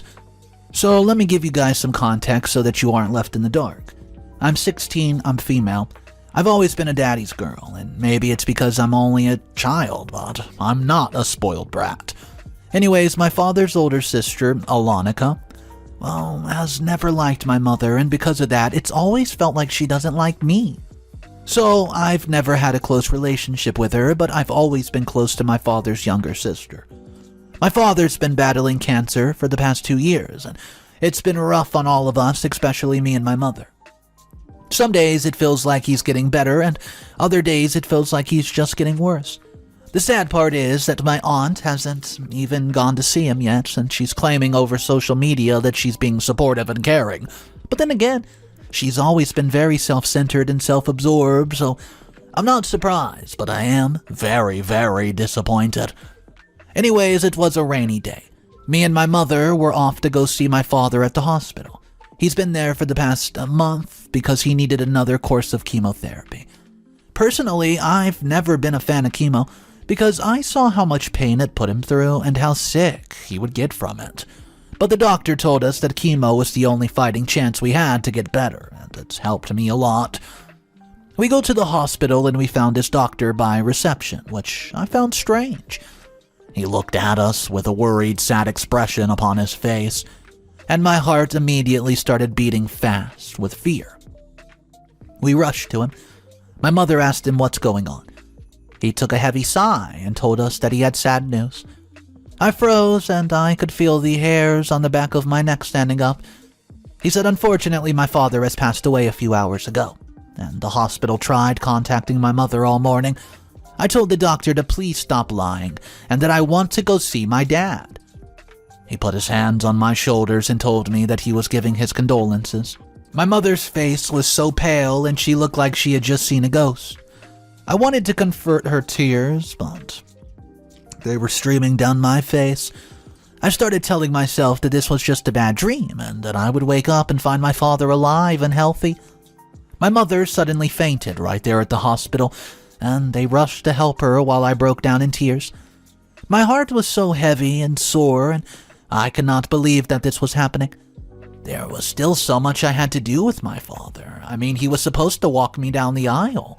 We were supposed to go hiking once he was out, and my heart was shattering into a million little pieces, and I kept asking myself, why would this happen to me, out of all the people in this world? My father's funeral happened a week later, and it was such a heartbreaking occasion. My dad's younger sister, my Aunt Elena, came to help us out at home. She helped my mother with the planning of the funeral, and she also helped take care of me. My other aunt only showed up a day before the funeral, and she helped us with absolutely nothing. Anyways, everything for my father's funeral went well. A lot of people showed up, which made me and my mother happy. My father was a good man, and he was loved by many. After the funeral, me and my mother went home. We found both my aunts at the house, and my Aunt Elena was busy cooking while my Aunt Alonica was looking through some documents, you see. My mother asked her what she was looking at. Aunt Alonica responded by saying that she's just checking to see if her brother had written a will before he passed. My mother rolled her eyes and told her that she would not find his will anywhere here because he was with the attorneys. Aunt Alonica then asked my mother why was his will with his attorney. My mother answered by telling her that my father had wanted to change his will. She added that he had changed his will while he was sick. Aunt Alonica raised her eyebrows and then proceeded to put the documents down. Aunt Alana then asked my aunt why was she so interested in knowing what was written in my father's will. She shrugged her shoulders and told her that she just wanted to make sure that everything was in order. After that conversation, things were a bit awkward. Aunt Alonica left the next day, which, my mother was happy about because she was not happy about her snooping through my father's personal belongings. She told me that my aunt was a very unpredictable woman and that she could not be trusted. A few days later, we had to go to my father's attorney office for the reading of the will. We were shocked to find my Aunt Alonica there. My mother asked her what she was doing there, and she responded by saying she was here for the reading of the will, and that she was very disappointed in my mother because my mother had not told her about the meeting. She had found out from other family members, and my mother rolled her eyes and told my aunt that she was going to tell everyone once the will had been read, and that she would have informed the beneficiaries of the estate. Aunt Alonica smirked and told my mother that she was obviously one of the beneficiaries because she and my father had been very close. I raised my eyebrows because I knew she was clearly lying. I mean, come on. This is the same woman who did not even bother to visit my father while he was in the hospital. She never once even checked up on him. My father's attorney told us to come into his office, and we walked in and took our seats. He read the will, and my father had left 30% of the estate to my mother, which made sense. My parents got married out of the community of property, and it never bothered my mother because she was a successful interior designer with her own business. She never financially relied on my father, but he would always make sure to spoil her.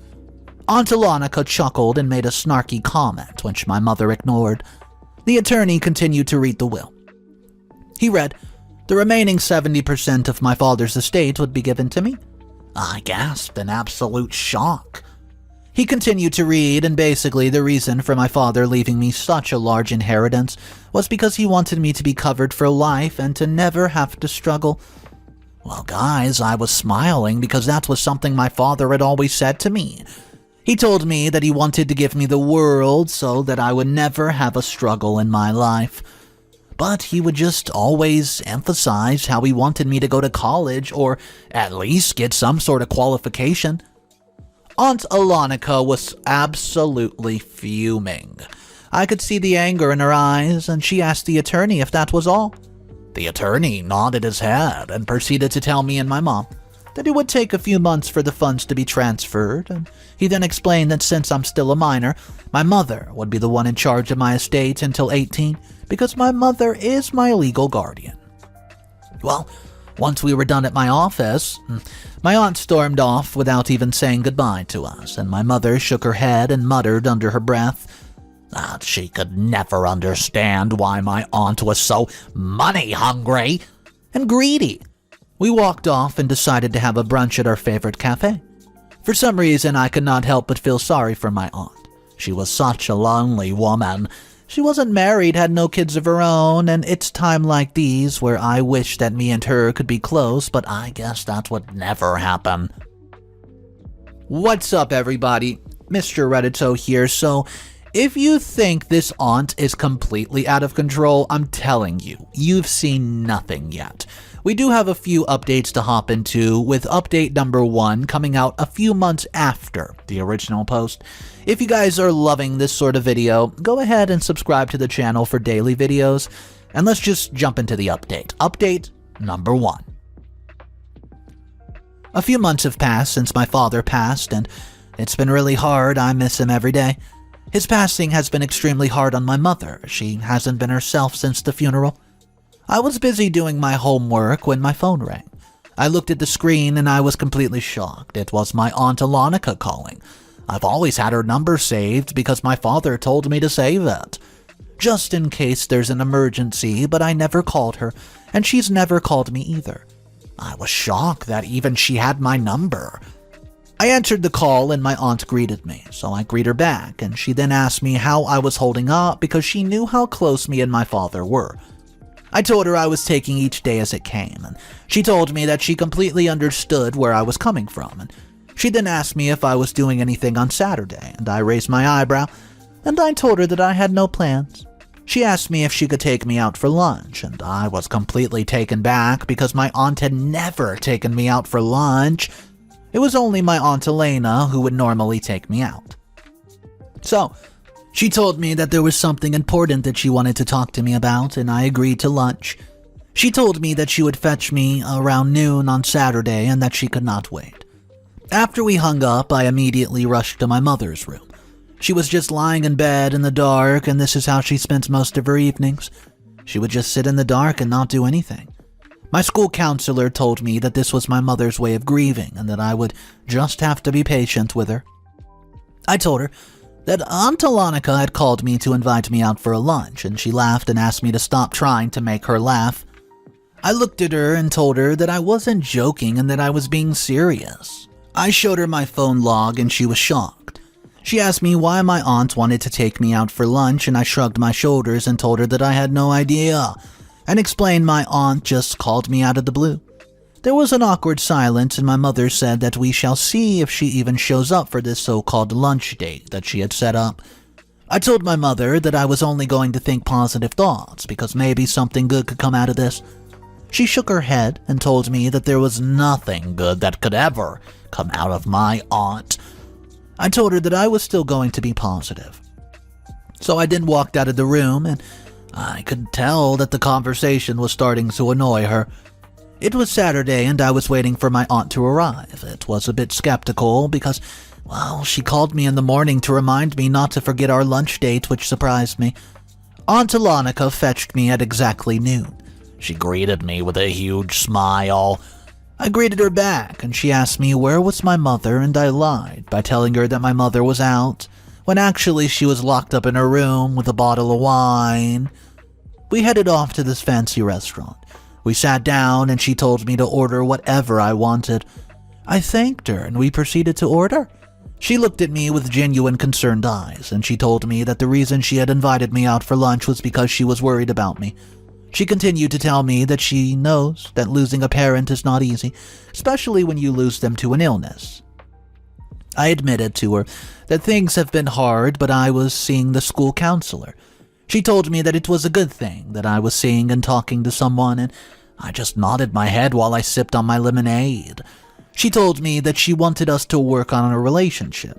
She continued to say that she has not been the best aunt to me, and she apologized for that. I could not believe what I was hearing. She told me that losing her brother has made her realize that she needed to try to have a good, loving relationship with both me and my mother, because that's what our brother has always wanted. So I nodded my head and told her that my father had always wanted all of us to get along, and that it used to hurt him that we did not get along great. My aunt reached out to hold my hand and looked into my eyes. She told me that she never had a problem with him, but she did admit that she had a problem with my mother, and the reason she had a problem with her was because she felt that my mother had taken her brother away from her. I'd never seen my aunt so vulnerable. I was surprised by how much emotion she was showing, and I was glad that she was being vulnerable with me because this is what I've always wanted. My aunt then proceeded to ask me how was my mother coping, and at that moment I felt that I could confide in my aunt as much as I had the school counselor. I really needed to confide in a family member, and unfortunately my Aunt Elena had been out of the country for the past few months due to work. I told my aunt that things at home were bad because my mother wasn't really functioning well. My aunt raised her eyebrows and asked me to explain in more detail. I told her that since my father had passed away, my mother was not mentally and emotionally available to me. My aunt rubbed my shoulder and asked me to continue because she could see that this was bothering me. Well, I felt comfortable with my aunt, and I felt that I could tell her about everything that was going on. So, I told her that I was basically taking care of myself, and that my mother did not cook anymore, and that she was not being a mother. I expressed to her that my mother did not even attend a parent meeting at school, which was very important. I told her that I was, starting to resent my mother because as much as she had lost her husband, I still lost my father too. My aunt told me that she completely understood, and I also mentioned to her my mother's drinking, and she was shocked because she always knew that my mother was not much of a drinker. I told her that her room was full of wine bottles, empty and full. We continued talking, and I won't lie, after talking to my aunt, I felt so much lighter and a bit happier. It really felt good to have gotten some of those things off my chest. We went home and we found my mother in the kitchen. My aunt told us that she quickly needed to go to the bathroom and that she wanted to discuss something with us after, so she rushed off to the upstairs bathroom. My mother was looking at me with weird facial expressions, and she asked me how did the lunch go. I told her that it'd gone really well and that me and my aunt had gotten the chance and we really bonded. My mother just rolled her eyes and told me that she was very suspicious of my aunt's actions. I don't know what came over me, but I snapped at my mom. I told her stop judging my aunt because at least she's trying to be there for me unlike her. My mother gasped in shock and looked down like she was hurt by what I just said. My aunt came down and she asked us to quickly sit down, and so we sat down and looked at her.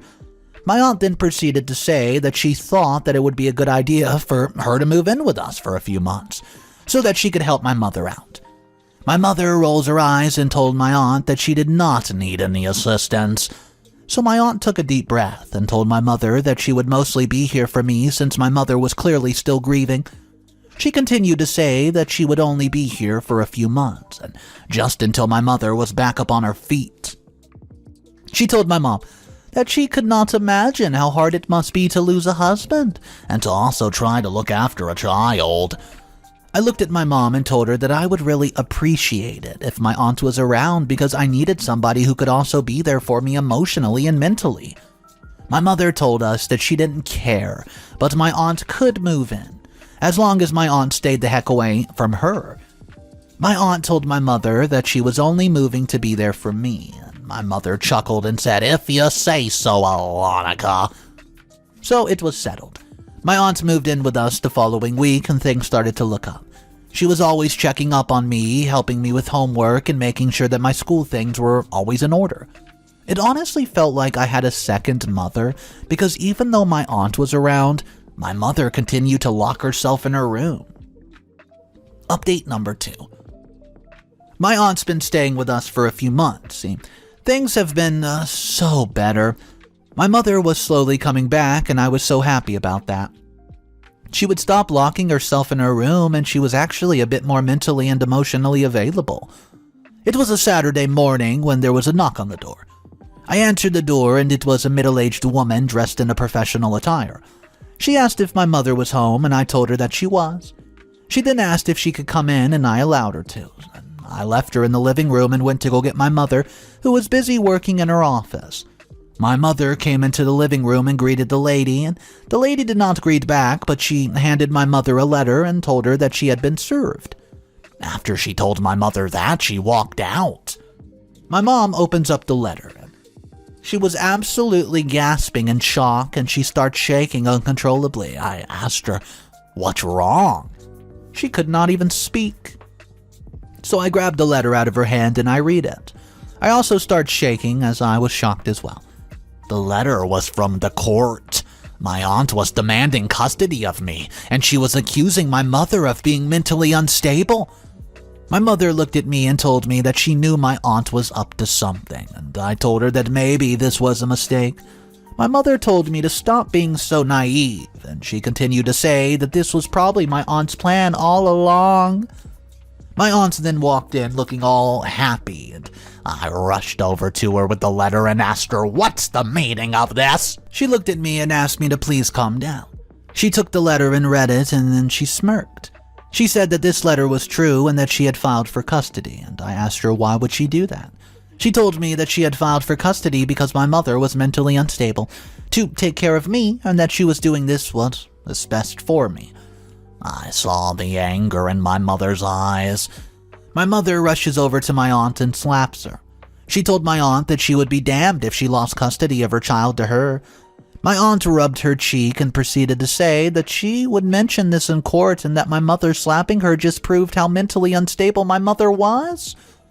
I ran off to my bedroom and started to cry because I was just confused about what was going on. Why was my aunt doing this?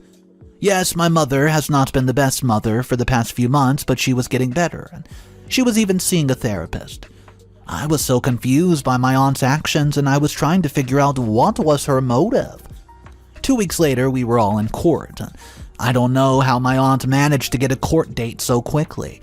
The same lady who had served my mother was standing next to my aunt, and it was announced that she was my aunt's attorney. The court session began, and all the evidence my aunt's attorney was using were pictures that my aunt had taken the day that we had gone out for lunch. Her attorney showed the court pictures of my mother's room, which at the time was full of wine bottles. But my mother had stopped drinking a while ago. She had explained to both me and my aunt that during that time she was using alcohol to try to numb her pain. The attorney then started to read out statements that were made by me. She even played a recording. I gasped in shock. My aunt had recorded the conversation we had in private. When she took me out for lunch, I was gobsmacked. My aunt's attorney also pulled out letters claiming that these were conversations between my aunt and my father. The attorney proceeded to claim that even my father before his death considered my mother to be mentally unstable, and that it was always his wish that if he passed away, my aunt should be given custody. So that was my aunt's motive all along. She took me out for lunch and moved in with us so that she could gather evidence against my mother. But why? I could not understand or figure out for the life of me why she wanted custody so bad. I mean, she had never even wanted children. I kept asking myself, why would she want custody? My father would have never said that, and I did not believe a word that stupid attorney was saying, but the court did. My aunt was granted temporary custody. That would become full sole custody if my mother would not be able to prove her innocence, her mental health, and she was fit to be my guardian. My heart shattered into a million pieces, and I could not believe what was happening. I'll update you guys soon. Update number 3. I've been living with my aunt for a few weeks, and guys, it's absolutely miserable. My aunt has, back to her mean-spirited self. I was always left home alone, and most of the time I was left without food. I was only allowed once a week of supervised visits with my mother, which was awful. I missed her so much, but she had promised me that she would fight this. While my aunt was out, my Aunt Elena came to visit me, and I explained everything to her, and she was shocked. She told me that all this was very suspicious, and she asked me if I knew when my aunt would be back. I told her that she'd probably be back late, and she told me that this would be the perfect time to snoop around my aunt's office. So I told my aunt that Aunt Alonica had banned me from entering her office. My aunt told me that there must be a very good reason that she banned me from it. She told me that there must be proof or evidence in her office, hence why she didn't want me to go in there. We went to her office and we started browsing about. My aunt found the so-called letters that were apparently conversations between my father and Aunt Alonica. My aunt told me that she would be taking letters to see if they were actually legitimate. So, my aunt went on my Aunt Alonica's laptop and told her that there's no way that we could be accessing it because it probably was password protected. My aunt switched on the laptop and turns out my Aunt Alonica did not have a password on her laptop. Probably because she knew I would never come in here. My aunt reminded me that my Aunt Alonica wasn't exactly tech smart, so that's probably why she didn't even have a password. My aunt logged in and my Aunt Alonica's emails immediately popped up. My aunt clicked on an email that looked suspicious, and it was a conversation between my Aunt Alonica and her attorney. My Aunt Alonica was promising her attorney a large amount of money if she managed to convince the court to give her full custody of me. What me and my aunt read next left us gobsmacked. My Aunt Alonica had mentioned to her attorney that I had just inherited a lot of money from her father a few months ago, money that she felt should be hers. Her attorney had given her a detailed explanation of how my aunt could get access to my money legally, and that was through gaining custody of me. I looked at the date and noticed that the date of the email had been sent was the same date as when she had called me to invite me out for lunch. This wicked witch. She never wanted to build a relationship with me. She wasn't trying to be there for me. All she ever truly wanted was my money. I felt so betrayed and hurt, and anger started to consume me, and I screamed out frustration and anger from inside of me. My aunt told me to calm down. She promised me that we would expose my Aunt Alonica and that she would not get away with this. My aunt forwarded the emails to herself and made sure to delete the link that would show that these emails have been forwarded. My aunt told me that for our plan to work, I would have to act like I knew absolutely nothing. Otherwise, if my Aunt Alonica suspected anything, then our plan would not work. So I promised my aunt that I would act like I didn't know anything. But one thing I do know is that my Aunt Alonica is not going to get away with this. A few weeks passed, and it was finally the day when the court would be deciding whether my aunt would be getting full custody of me or not. I've been working with my Aunt Elena, and I have also been devising my own plan of revenge. The court session began, and my aunt attorneys continued spewing her lies, and it was then my mother's attorney's turn.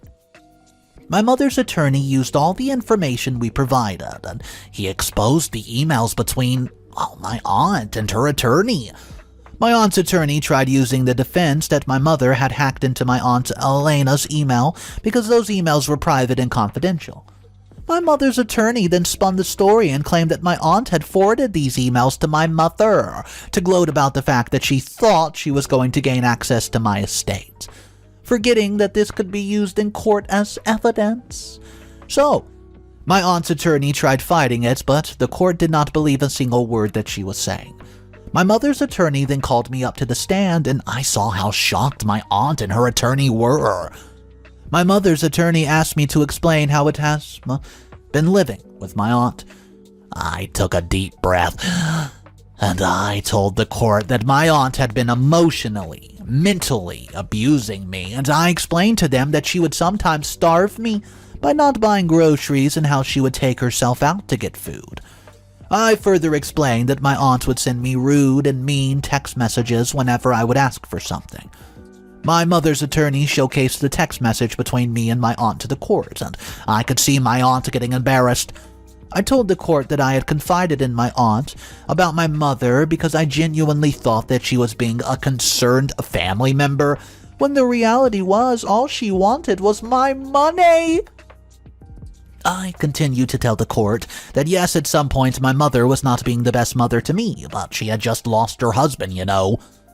I told the court that, unlike my aunt, my mother's never abused me and that she's always made sure that I was well taken care of, in the sense that there were groceries and that even in her state that she was in, she would still try to make sure that my needs were always taken care of. I then told the court that I wanted to lay a charge of forgery against my aunt and her attorney because it was proven that the so-called letters, those letters between her and my father were phony. My mother's attorney told the court that since I was a minor, he would help me with the charge and work with whoever the court granted custody to. Suddenly, my aunt starts to scream and shout at me in front of everyone. She called me all sorts of names, but the one that cut deep was when she called me a fatherless child with a loose mother. I was shocked and absolutely disgusted by her behavior. The court ordered her to calm down, but guys, she didn't listen. She continued to expose herself word for word, screaming about how the money I got should have been hers, because she deserved it. She also shouted that the only reason she even contacted me was so she could gain access to my estate.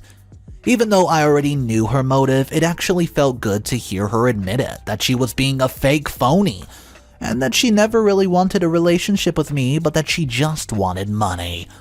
The court got tired of her unruly behavior, and they ordered her to be arrested on the spot and sent to a holding cell for disruptive behavior within the courtroom. The court guards put her in handcuffs and took her away, but that still did not stop her. She was still ranting as she was pushed out the door. I looked at my mother and mouthed that I'm sorry. She smiled at me and mouthed back, "It's okay. My mother was right all along, and I wish I would have listened to her when we could have gone through this together." Well, anyways, I've learned my lesson. Final update. A few months have passed since that day, and even though things are finally better, I had first to go through a roller coaster. My mother wasn't granted back my custody immediately, and the court ordered my Aunt Elena to temporary custody of me. They did that so that my mother and her attorney could prove that my mom was fit enough to take care of me, and they could erase the fact that at some point my mother was consuming alcohol on a daily basis, which caused her to neglect her parental responsibilities. My mother did everything she could to ensure that she would gain back my custody, and she did. I'm now back at home, my real, true home, with my mom, and we're doing our best to forget about everything my Aunt Alanika has put us through. My Aunt Alanika spent a week in a holding cell because of the unruly behavior she showcased in court. Guys, she's going to go to trial soon with her attorney because of their actions, and I'm hoping that she'll be sentenced, but I know that even if she is, she won't be in jail for long. But hey, any amount of jail time's worth it to me. That woman deserves to rot in jail. Once my father's family found out about what my Aunt Alanika had done, they cut her off, which I was very happy about. They could not believe she would do something so evil. My mother, Aunt Elena, and I obviously also cut her off, so she basically has no one else, and you know what? It's her own damn fault. She decided to be greedy and evil, and now she's paying for her actions. Sometimes it's necessary to get your revenge on someone because they truly do deserve it. In this case, my aunt. truly deserves everything that's coming towards her.